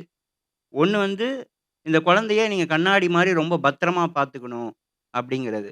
இன்னொன்னு வந்து, இந்த குழந்தை வந்து ஷோகேஸ்ல வைக்கக்கூடிய ஒரு பீஸ் தான். இதனால பெருசா எதுவும் செஞ்சிட முடியாது அப்டின்னு. இத கேட்ட என்னோட பெற்றோர் என்ன விட ரொம்ப உடைஞ்சு போய்ட்டாங்க. ஏன்னா, எல்லா பெற்றோருக்குமே நெறைய கனவு இருக்கும் இல்லையா? அதனால அவங்க ரொம்ப உடைஞ்சு போயிட்டாங்க. இப்படி ஆரம்பிச்ச என்னோட இளமை பருவம் வந்து ஒரு 4 செவுத்துக்குள்ளேயே பெரும்பாலும் போய்க்கிட்டு இருக்கு. அது வந்து ஒண்ணு என்னோட ரூம் செவுரா இருக்கும், இல்ல ஹாஸ்பிட்டல் செவுரா இருக்கும், இல்ல ஆப்பரேஷன் தியேட்டரா இருக்கும். இப்படியே போய்க்கிட்டு இருக்கு. நான் எது பண்ணாலுமே ஃப்ராக்சர் ஆகும். நான் வேகமா தும்முனால் கூட எனக்கு ஃப்ராக்சர் ஏற்பட்டுருக்கு. எல்லாருக்கும் 206 எலும்பு இருக்கும் உடம்புல. எனக்கு அதுக்கும் மேல வந்து ஃப்ராக்சர்ஸ் ஏற்பட்டுருக்கு. எனக்கு எப்ப என்ன நடக்கும்னே தெரியாதுங்கனால நான் ஸ்கூலுக்கே போகல. பட் என்னோட பேரன்ட்ஸ் என்ன பண்ணாங்க, இவனுக்கு என்ன கிடைக்குதோ இல்லையோ, கல்வி மட்டும் நம்ம எப்படியாவது கஷ்டப்பட்டு குடுத்தரணும். அப்படின்னு கன்டினியூஸா வந்து என்ன வந்து டியூஷன்லாம் வச்சு, ரொம்பவே கஷ்டப்பட்டு என்ன படிக்க வச்சுட்டே இருந்தாங்க. ஸ்கூலுக்கே போ முடியாது. எக்ஸாம்க்கு மட்டும் ஒரு 6 நாள் போயி, ஸ்க்ரைப் வச்சு எழுதி, எப்படியோ பாஸ் ஆயிட்டேன். இப்படி இதுக்கு நடுவுல ஒரு நாள் என்னால மறக்க முடியாத ஒரு நிகழ்வு அப்படின்னா, ஒரு நாள் வந்து நான் கட்டில்ல இருந்து கீழ விழுந்துர்றேன். கீழ விழுந்தோனே, ஒரே நேரத்தில என்னோட 2 கால்கள்லயும் மல்டிபிள் ஃப்ராக்சர்ஸ். இது நெறைய ட்ரீட்மெண்ட், நெறைய ஆப்பரேஷன் பண்ணிட்டு, அதில ஒன் ஆஃப் த ட்ரீட்மெண்ட் என்ன அப்டின்னா, நானே அப்போ வந்து ஒரு 5 கிலோ தான் இருப்பேன். இப்போ ஒரு 30 கிலோ இருப்பேன். அப்போ ஒரு 5 கிலோ இருந்தேன். ஒவ்வொரு கால்லயுமே ஒரு 20 கிலோவுக்கு வெயிட்ட கட்டி தொங்க விட்டுருவாங்க. ஏன்னா, அப்பதான் அந்த எலும்பு வந்து ஸ்ட்ரெய்ட்டா வந்து செட் ஆகும், அப்டின்னு சொல்லி. அது வந்து ஃப்ராக்சர விட ரொம்ப வலிக்கும். அது ரொம்ப கொடும. பல நாட்கள் வந்து நான் தூங்காம இருந்திருக்கேன். நான் மட்டும் இல்ல, என் வீட்ல யாருமே தூங்காம இருந்திருக்காங்க. அந்த மாரி இரவுகள்ல நான் நெறைய நாள் நெனச்சிருக்கேன். என்னடா வாழ்க்கை இது? நமக்கு இவ்ளோ வலி, இவ்ளோ வேதனை, இவ்ளோ கஷ்டம். நம்ம என்ன பண்ண போறோம்? ஃப்யூச்சர் என்னவா இருக்க போதுன்னே தெரியலையே! நமக்கு இப்படி ஒரு வாழ்க்கை தேவையா? பேசாம நம்ம செத்தரலாம். அப்படின்னு நான் நெனச்ச இரவுகள் நெறைய இருக்கு. பட் அதிலயும் இன்னொரு உச்சக்கட்ட கொடுமை என்னன்னு அப்படின்னா, நான் ஒரு சூசைட் பண்ணணும்னா கூட அதுக்கு யாருக்காவது உதவி தேவைப்படும் எனக்கு. அதுதான் என்னோட கண்டிஷன். இப்படி போயிட்டு இருக்கும்போது ஒரு நாள் எனக்கு நல்லா ஞாபகம் இருக்கு. எங்க அம்மா வந்து என்ட்ட சொன்னாங்க. "டேய் எல்லாருக்கும் ஏதோ ஒரு கஷ்டம் இருக்கும். கஷ்டம் இல்லாம இந்த உலகத்துல யாருமே கிடையாது. ஆனா நீ ஒரு விஷயம் மட்டும் ஞாபகம் வச்சுக்கோ. உன்னோட வாழ்க்கையே இன்னொருத்தருக்கு ஒரு பெரிய கனவா இருக்கும்." அப்படின்னு சொன்னாங்க. நான் அப்பயிலேருந்து அதிலிருந்து சூசைட பத்தி நான் நெனைக்கவே கிடையாது. ஸோ இந்த மாரி இளமை பருவம் ஓரளவுக்கு முடிஞ்சிருச்சு. இப்போ அடுத்து எனக்கு பயங்கரமான ஆசை. ஏன்னா நான் வீட்டுக்குள்ளேயே ஒரு 4 செவுத்துக்குள்ளேயே இருந்துட்டேன். எனக்கு ஃப்ரெண்ட்ஸ் கிடையாது. எனக்கு வெளி உலக அனுபவம் கிடையாது. எதுவுமே கிடையாது. காலேஜ் போய் படிக்கணும் அப்படின்னு இந்த ஐடியாவ நான் சொல்லும்போது, என் கூட இருந்த எல்லாருமே வந்து என்ன சொல்றாங்க, "வாய்ப்பே கிடையாது. நீ வந்து உன் பெட்ட விட்டு எந்திரிச்சு 6 மாசம் ஆகுது. அப்படி இருக்கும்போது நீ டெய்லியும் காலேஜ்லாம் போய் முடிப்பேங்கிறது வந்து ஒரு பகல் கனவு. நீ வந்து வேஸ்ட் பண்ண போற. வாய்ப்பே கிடையாது" அப்படிங்கிறாங்க. பட் இத நான் என் பேரன்ட்ஸ்ட்ட சொல்லும்போது, அவங்க எல்லா விஷயத்துக்கும் என்ன சப்போர்ட் பண்ற மாரி இதுக்கும், "சரி ஓகேடா நீ என்னமோ ஆசைப்படுற ட்ரை பண்ணி பார்ப்போம்" அப்படின்ட்டாங்க. சென்னையில இருக்கிற லயோலா கல்லூரியில வந்து படிக்கணும்னு எனக்கு ஒரு ஆசை. உங்களுக்கு நான் பெரும்பாலானோருக்கு தெரிஞ்சிருக்கும். லயோலா காலேஜ்ல சீட்டு கிடைக்கிறது, நல்லா படிக்கிற நார்மல் பையனுக்கு கிடைக்கிறதே ரொம்ப ரொம்ப கஷ்டம். நான் ரொம்ப சுமாரா படிக்கிற ஒரு அப்நார்மலான பையன். இன்னமும் பல மடங்கு கஷ்டம். சரி எப்படியோ ரெக்கமெண்டேஷன்லாம் பண்ணி, அத பண்ணி, இத பண்ணி ஒரு சீட்டு வாங்கியாச்சு. நான் எனக்குள்ளேயே ஒரு பயம் ஏற்படுது. ஒருவேளை எல்லாரும் சொன்ன மாரி நம்மளால டெய்லியும் காலேஜ் போய் படிக்க முடியாம போயிருமோ? ஏன்னா, அந்த சீட்டு வாங்குறதுக்கு வேற கஷ்டப்பட்டுருக்கோம். நெறைய பேசியிருக்கோம். இல்ல நான் ஜெயிச்சுருவேன், படிச்சுருவேன் அப்படி இப்படின்னு சொல்லிட்டேன். இப்ப இந்த சீட்டு வேஸ்ட் ஆயிருச்சுன்னா, காலேஜ்ல இருந்தும் திட்டுவாங்க, எங்க வீட்ல இருந்தும் திட்டுவாங்க. அப்படின்னு ஒரு பயம். சரின்னு முதல் நாள் கல்லூரிக்கு போறேன். அட்டெண்டன்ஸ் எப்படி குடுப்பாங்கன்னு தெரியாது. நான் என் மனசுல பயங்கரமான ஒரு குழப்பத்தோடையும், கவலையோடையும் அப்படியே பயந்து போய் உட்கார்ந்துருக்கேன். கிளாஸ் ரூம்ல டீச்சர் வந்துட்டு நம்பரா சொல்றாங்க. என்னமோ நம்பரே சொல்லிட்டு இருக்காங்க. எனக்கு ஒண்ணும் புரியல. டக்குனு பக்கத்துல ஒரு பையன் உட்கார்ந்தான். அவன் டக்குனு திரும்பி பார்த்து, "மச்சான் உன் கார்ட குடு" அப்படின்னான். கார்ட குடுத்தோனே நம்பர பார்த்துட்டு, "டேய் உன் நம்பர் இப்ப அடுத்து கூப்பிட போறாங்கடா" அப்படின்னு சொல்லிக் குடுத்தான். எனக்கு அப்ப தான் தெரியும் அட்டெண்டன்ஸ் இப்படி போடணும் அப்படின்னு. அப்பயிலேருந்து என்னோட நண்பர்கள் தான் என் கூடயே இருந்தாங்க. அவங்களுக்குள்ள ஒரு வாட்ஸ்அப் குரூப் கிரியேட் பண்ணி, காலையில என்ன கார்லேருந்து யார் யார் கூட்டிட்டு போய் என் கிளாஸ் ரூம் 2nd ஃப்ளோர். அவங்களுடைய கனவுகளோடையும், அவங்களோட புத்தகங்களையும் என்னையும் சேர்த்து தூக்கிட்டு போணும். 2 மாடிக்கு. தூக்கி கொண்டு போய் உட்கார வச்சு, அடுத்து ஈவினிங் யாரெல்லாம் அவர கீழ கூட்டு வந்து உட்கார வைக்க போறா? அப்படிங்கிற அளவுக்கு பிளான் பண்ணி பண்ண வச்சாங்க. இதுல இன்னும் ஒரு சுவாரஸ்யமான விஷயம் என்ன அப்படின்னா, இப்படியே போய்க்கிட்டே இருந்துச்சு. ஃப்ரெண்ட்ஸ் எல்லாம் எப்பயுமே என் கூட ஒரு 10, 15 பேர் இருப்பாங்க. நாங்க காலேஜ் பிரேக்லலாம் வந்து என்னைய கிளாஸ் ரூம்ல இருக்க விட மாட்டாங்க. "மச்சான் வாடா போவோம்" அப்படின்னு சொல்லி கூட்டு போயிருவாய்ங்க. கூட்டிட்டு பெல் அடிச்சிரும். பெல் அடிச்சு, "டேய் வாடா போலாம்" அப்படின்னா விடமாட்டாய்ங்க. "இருடா பொறுமையா போவோம். ஒரு 10, 15 நிமிஷம் கழிச்சு போவோம். நீ கூட இருக்கனால புரொஃபசர் ஒண்ணும் சொல்ல மாட்டாரு. பொறுமையா போய்க்கலாம்" அப்படின்னு. இப்ப எங்க காலேஜ் ஃபாதர் வேற இங்க இருக்கனால நான் சொல்றேன். எங்க காலேஜ் புரொஃபசர்லாம் ரொம்ப ரொம்ப ஸ்ட்ரிக்ட். என்ன பண்ணுவாங்க, அவங்க எல்லாத்தையும் உள்ள விட்டுருவாங்க. "டேய் நீங்கலாம் உள்ள போங்க. அவன் மட்டும் வெளில நிக்கட்டும். அவன் தான் இதுக்கெல்லாம் காரணம். உங்களையும் சேர்ந்து கெடுக்குறான்" அப்படின்னு சொல்லி என்னைய மட்டும் வெளில நிப்பாட்டிருவாங்க. இதுல வந்து எனக்கு ஒருபோதும் கோவமும், வருத்தமும் வந்ததே கிடையாது. ஏன்னு கேட்டீங்கன்னா, எல்லா இடத்துலயுமே வந்து என்னைய ஆச்சரியமாவும், அனுதாபமா தான் பார்ப்பாங்க. பட் என்ன வீட்டுக்கு அடுத்து எங்க காலேஜ்ல மட்டும் தான் என்ன ஒரு சக மாணவனாக அக்செப்ட் பண்ணிக்கிட்டாங்க. ஸோ இப்படி காலேஜ் போய்க்கிட்டே இருந்துச்சு. எல்லா விஷயமும் சொல்லிக் குடுத்தாய்ங்க. 6 மாசத்துல வந்து எனக்கு காலேஜ் ரொம்ப ஜாலியா புடிச்சு போச்சு. என் காலேஜ் மட்டும் புடிச்சது இல்லாம எல்லாமே சொல்லிக் குடுக்க ஆரம்பிச்சாங்க. எப்படி பங்க் அடிச்சு படத்துக்கு போறது, எப்படி சைட் அடிக்கிறது. ம். நான் என் காலேஜுக்கே டெய்லியும் போவேனான்னு பயந்துட்டு இருந்தேன். நான் வந்து சென்னையில இருக்கிற எல்லா காலேஜுக்கும் போயிருக்கேன். கல்ச்சுரல்ஸ்ன்னு பேர்ல ஓடி போட்டு போறது. இந்த மாரி அவங்களோட எல்லா விஷயமும் சராசரி மாணவன் என்னலாம் பண்ணுவானோ, அது எல்லாத்தையுமே நானும் பண்ண ஆரம்பிச்சுட்டேன். ஏன்னா பொதுவாவே வந்து என்னதான் எல்லாரும் பேசி நம்பிக்கையெல்லாம் குடுத்தாலும், தன்னம்பிக்கை பேச்செல்லாம் கேட்டா கூட, ஒரு ஃப்ரெண்டு "மச்சான் பார்த்துக்கலாம் வாடா" அப்படின்னு சொல்றதுக்கு இருக்கிற பவரே தனி. என் வாழ்க்கையிலேயே கிடைச்ச முதல் வெற்றி நான் டிகிரி வாங்குறது தான். நான் அதுவரைக்கும் வெறும் கஷ்டத்த மட்டும் தான் பார்த்துருக்கேன். முதல்ல என்னால என்னோட பேரண்ட்ஸ் வந்து ரொம்ப சந்தோஷமாவும், ப்ரவுடாவும் ஃபீல் பண்ண நாள் அன்னைக்கு தான். அன்னைக்கு எனக்குமே ரொம்ப சந்தோஷம். சரி ஓகே, நமக்குனாலே முடியுது, எல்லாமே முடியுது அப்படின்னு சொல்லி, அன்னைக்கு நான் ஒண்ணு புரிஞ்சுக்கிட்டேன். என்னாலயும் எல்லாம் முடியும்னு என் ஃப்ரெண்ட்ஸ் எனக்கு புரிய வச்சுட்டாங்க. ஸோ இப்படி வந்து காலேஜ் வாழ்க்கை முடிஞ்சுச்சு. இப்ப அடுத்து ரியாலிட்டி. ஒர்க் லைஃப்ங்கிறது ஒரு ரியாலிட்டி இல்லையா? காலேஜ் மாரி ஈஸியா இருக்குமான்னு தெரியாது. சரின்னு சொல்லி அந்த டிகிரி வாங்குன ஒரு ஒரு ஜோஷ்ல நானும் வந்து, சரி நமக்கு வந்து வேலைக்கெல்லாம் போறோம். நம்மளும் இண்டிபெண்டன்ட்டா இருக்கோம். ஃபினான்ஷியல் இண்டிபெண்டன்ட் ஆகுறோம். ஜெயிக்கிறோம். அப்படின்னு சொல்லி நான் நெறைய கம்பெனிக்கு வந்து இன்டர்வியூஸ்க்கு போறேன். இன்டர்வியூஸ்க்கு போனோனே, "சார் வருத்தப்படாதீங்க. பெரும்பாலான ஹெச்ஆர் மாரி எல்லாரும் என்ன சொல்ட்டாங்க, "will let you know shortly" அப்படின்ட்டாங்க. இப்ப வந்து இவங்க கூப்பிடுவாங்களா? மாட்டாங்களா? நம்பலாமா? நம்பக்கூடாதா? அப்படின்னே ஒரு 6 மாசம் போயிடுச்சு. சரி இதுக்கப்புறம் இவங்கள நம்புனா சரிப்பட்டு வராது. நம்ம ஏதாவது சாதிச்சே ஆகணும் அப்படின்னு சொல்லிட்டு, எங்க அப்பாட்ட எப்பயும் போல நான் பேசி, அவர்ட்ட இன்வெஸ்ட்மென்ட்லாம் வாங்கி ஒரு முதல் பிசினஸ் ஸ்டார்ட் பண்ணேன். அது என்னோட கெட்ட நேரம் என்ன ஆயிப்போச்சு, 10 மாசத்துலயே ஃபெயிலியர் ஆயிடுச்சு. சரி, சரி என்னடா இது இப்படி டக்குன்னு ஃபெயிலியர் ஆயிடுச்சே! சரி நம்ம திரும்ப எதுவும் நம்ம புதுசாலாம் எதுவும் செய்யணும்னு சொல்லாம வீட்ல நமக்கே ஒரு கில்ட் இருக்கும்ல. இப்பதான் நம்ம லாஸ் ஆகியிருக்குது. பேசாம இருப்போம் அப்படின்னு சொல்லி எங்க அப்பாவோட கம்பெனியிலேயே நான் வேலைக்கு போயிட்டேன். எங்க அப்பா வந்து அப்ப வந்து கார்மெண்ட்ஸ் ஹோல்சேல் பண்ணிட்டு இருந்தாரு. ஸோ அந்த ஆஃபீஸ்ல நான் ஒர்க் பண்ணிட்டே இருக்கும்போது, சரி நம்ம எதனால தோத்தோம்னு நம்ம கொஞ்சம் அனலைஸ் பண்ணி பார்ப்போம். அப்படின்னு சொல்லி நான் அனலைஸ் பண்ணி பார்க்கும்போது, அது வந்து எனக்கு தெரியாத தொழிலு. அது இல்லாம நெறைய என்கிட்ட இல்லாத விஷயத்தெல்லாம் நாங்க வெளிலேருந்து வாங்கி பண்ணது. ஓகே. இதெல்லாம் லேர்னிங்ஸ். சரி இந்த தப்பு எல்லாத்தையும் திருத்திக்கிட்டு, நம்ம எதான் பண்ணுவோம் ஃபியூச்சர்ல அப்படின்னு வெயிட் பண்ணிட்டு இருக்கும்போது, திடீர்னு ஒரு நாள் ஐடியா வந்துச்சு. சரி நம்ம அப்பாட்ட தான் குடோன் இருக்கு. இவ்வளோ ஸ்டாக் இருக்கு. நம்ம ஏதாவது வந்து கஸ்டமருக்கு ப்ராப்ளம் சால்வ் பண்ற மாரி ஒரு பிசினஸ் ரெடி பண்ணணும். அது எல்லாருக்கும் யூஸ் ஆகுற மாரி இருக்கணும்.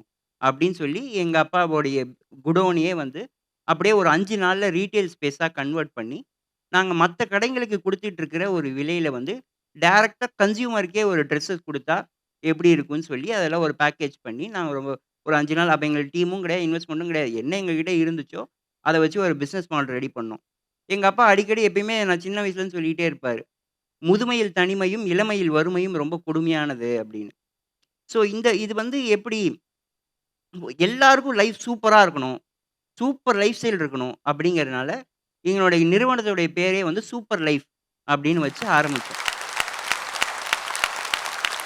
இது வந்து கொஞ்சம் கொஞ்சமா அப்படியே கொஞ்சம் கொஞ்சமா நெறைய மக்கள் வந்தாங்க, வாங்குனாங்க. அவங்க அவங்க உண்மையாலே பெனிஃபிட் ஆனாங்க. நெறைய ஓகே மலிவா இருக்கு அப்படின்னு சொல்லி, இது கொஞ்சம் கொஞ்சம் கொஞ்சமா அப்படியே வந்து வேர்ட் ஆஃப் மவுத்ல ஸ்ப்ரெட் ஆயி, ஒரு 20 நாள்ல வந்து சென்னை ஃபுல்லா பயங்கரமா ஸ்ப்ரெட் ஆயிருச்சு. எந்த அளவுக்கு ஸ்ப்ரெட் ஆயிருச்சு அப்படின்னா, எங்க கடைக்குள்ள வரணும் அப்படின்னா, 3 மணி நேரம் வெளில கியூவில் நிற்கணும். அந்த அளவுக்கு வந்து பயங்கர ரீச் ஆயிடுச்சு.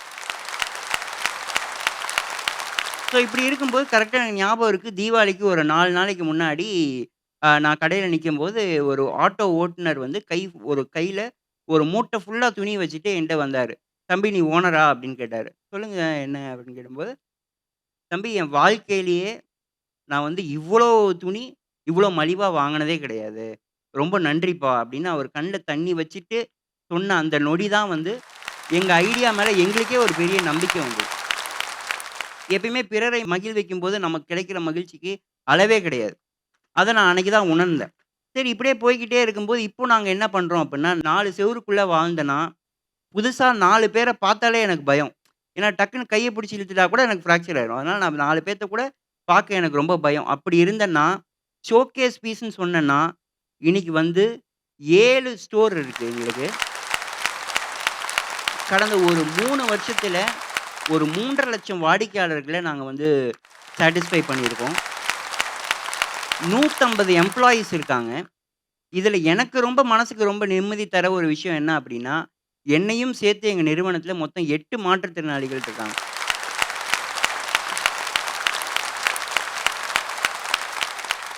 நான் வந்து அப்போ எனக்கு வேலை கொடுக்காத கம்பெனியில் நல்ல வேலை கொடுக்கல அப்படின்னு நான் சந்தோஷப்படுறேன். ஏன்னு கேட்டிங்கன்னா, எந்த கம்பெனியில் என்னை ரிஜெக்ட் பண்ணுச்சோ அந்த கம்பெனியும் என் கம்பெனியும் ஒரே வரிசையில் நாங்கள் ஜாப் ஃபேர்லலாம் பார்ட்டிசிபேட் பண்ணுறோம். இது மூலயமா நான் வேண்டிக் கொள்கிற ஒரே ஒரு விஷயந்தான் என்ன அப்படின்னா, இங்கே இந்த நிகழ்ச்சியை பார்க்கக்கூடிய நிறைய பேர் வந்து நீங்கள் வந்து ஒரு கம்பெனியில் ஒர்க் பண்ணலாம், ஒரு கம்பெனி வச்சுருக்கலாம், ஒரு பிஸ்னஸ் ஓனராக இருக்கலாம், ஆண்டர்ப்ரனராக இருக்கலாம். நீங்கள் தயவு செஞ்சு ஒரே ஒரு வேலையாதும் மாற்றுத்திறனாளிகளுக்கு நீங்கள் கொடுங்க. எங்களுடைய டேலண்ட்டுக்கு மட்டும் நீங்கள் வேலை கொடுங்க. வர வேண்டியதெல்லாம் எங்களுடைய பிரச்சனை. நாங்கள் பிறந்ததுலேருந்தே சவால்களை சந்திச்சுக்கிட்டு தான் இருக்கோம். அதனால் வர்றது வந்து எங்களுக்கு ஒரு பெரிய சவாலே கிடையாது. நீங்கள் ஹிமாலயா பிரதேசத்தில் வேலை கொடுத்தா கூட எங்களால் வர முடியும். நாங்கள் கண்டிப்பாக வந்துடுவோம். இந்த அருமையான வாய்ப்பளித்த அனைவருக்கும் ரொம்ப ரொம்ப நன்றி. இந்த இந்த இந்த மேடையில் எங்களுக்கு வாய்ப்பளித்தது ரொம்ப ரொம்ப சந்தோஷம், ரொம்ப மகிழ்ச்சி. தேங்க்யூ. தேங்க்யூ. நான் நீங்கள் பேசும்போது 2 பேரை தான் பார்த்துட்டேங்க, உங்கள் அப்பா அம்மா. உங்களுக்கு மிகப்பெரிய வாழ்த்துக்கள். ஐ திங்க் சுல்தான் இன்னைக்கு இந்த நிலைமைக்கு இவ்வளோ செல்ஃப் கான்ஃபிடென்ட்டாக இருக்காருன்னா அதில் உங்களுடைய பங்கு ரொம்ப ரொம்ப பெருசு. 36 வருட அனுபவம், 23 கிளைகள் கொண்ட சிறந்த சுற்றுலா நிறுவனம் மதுரை ஸ்ரீமுருகன் டிராவல் ஏஜென்சி.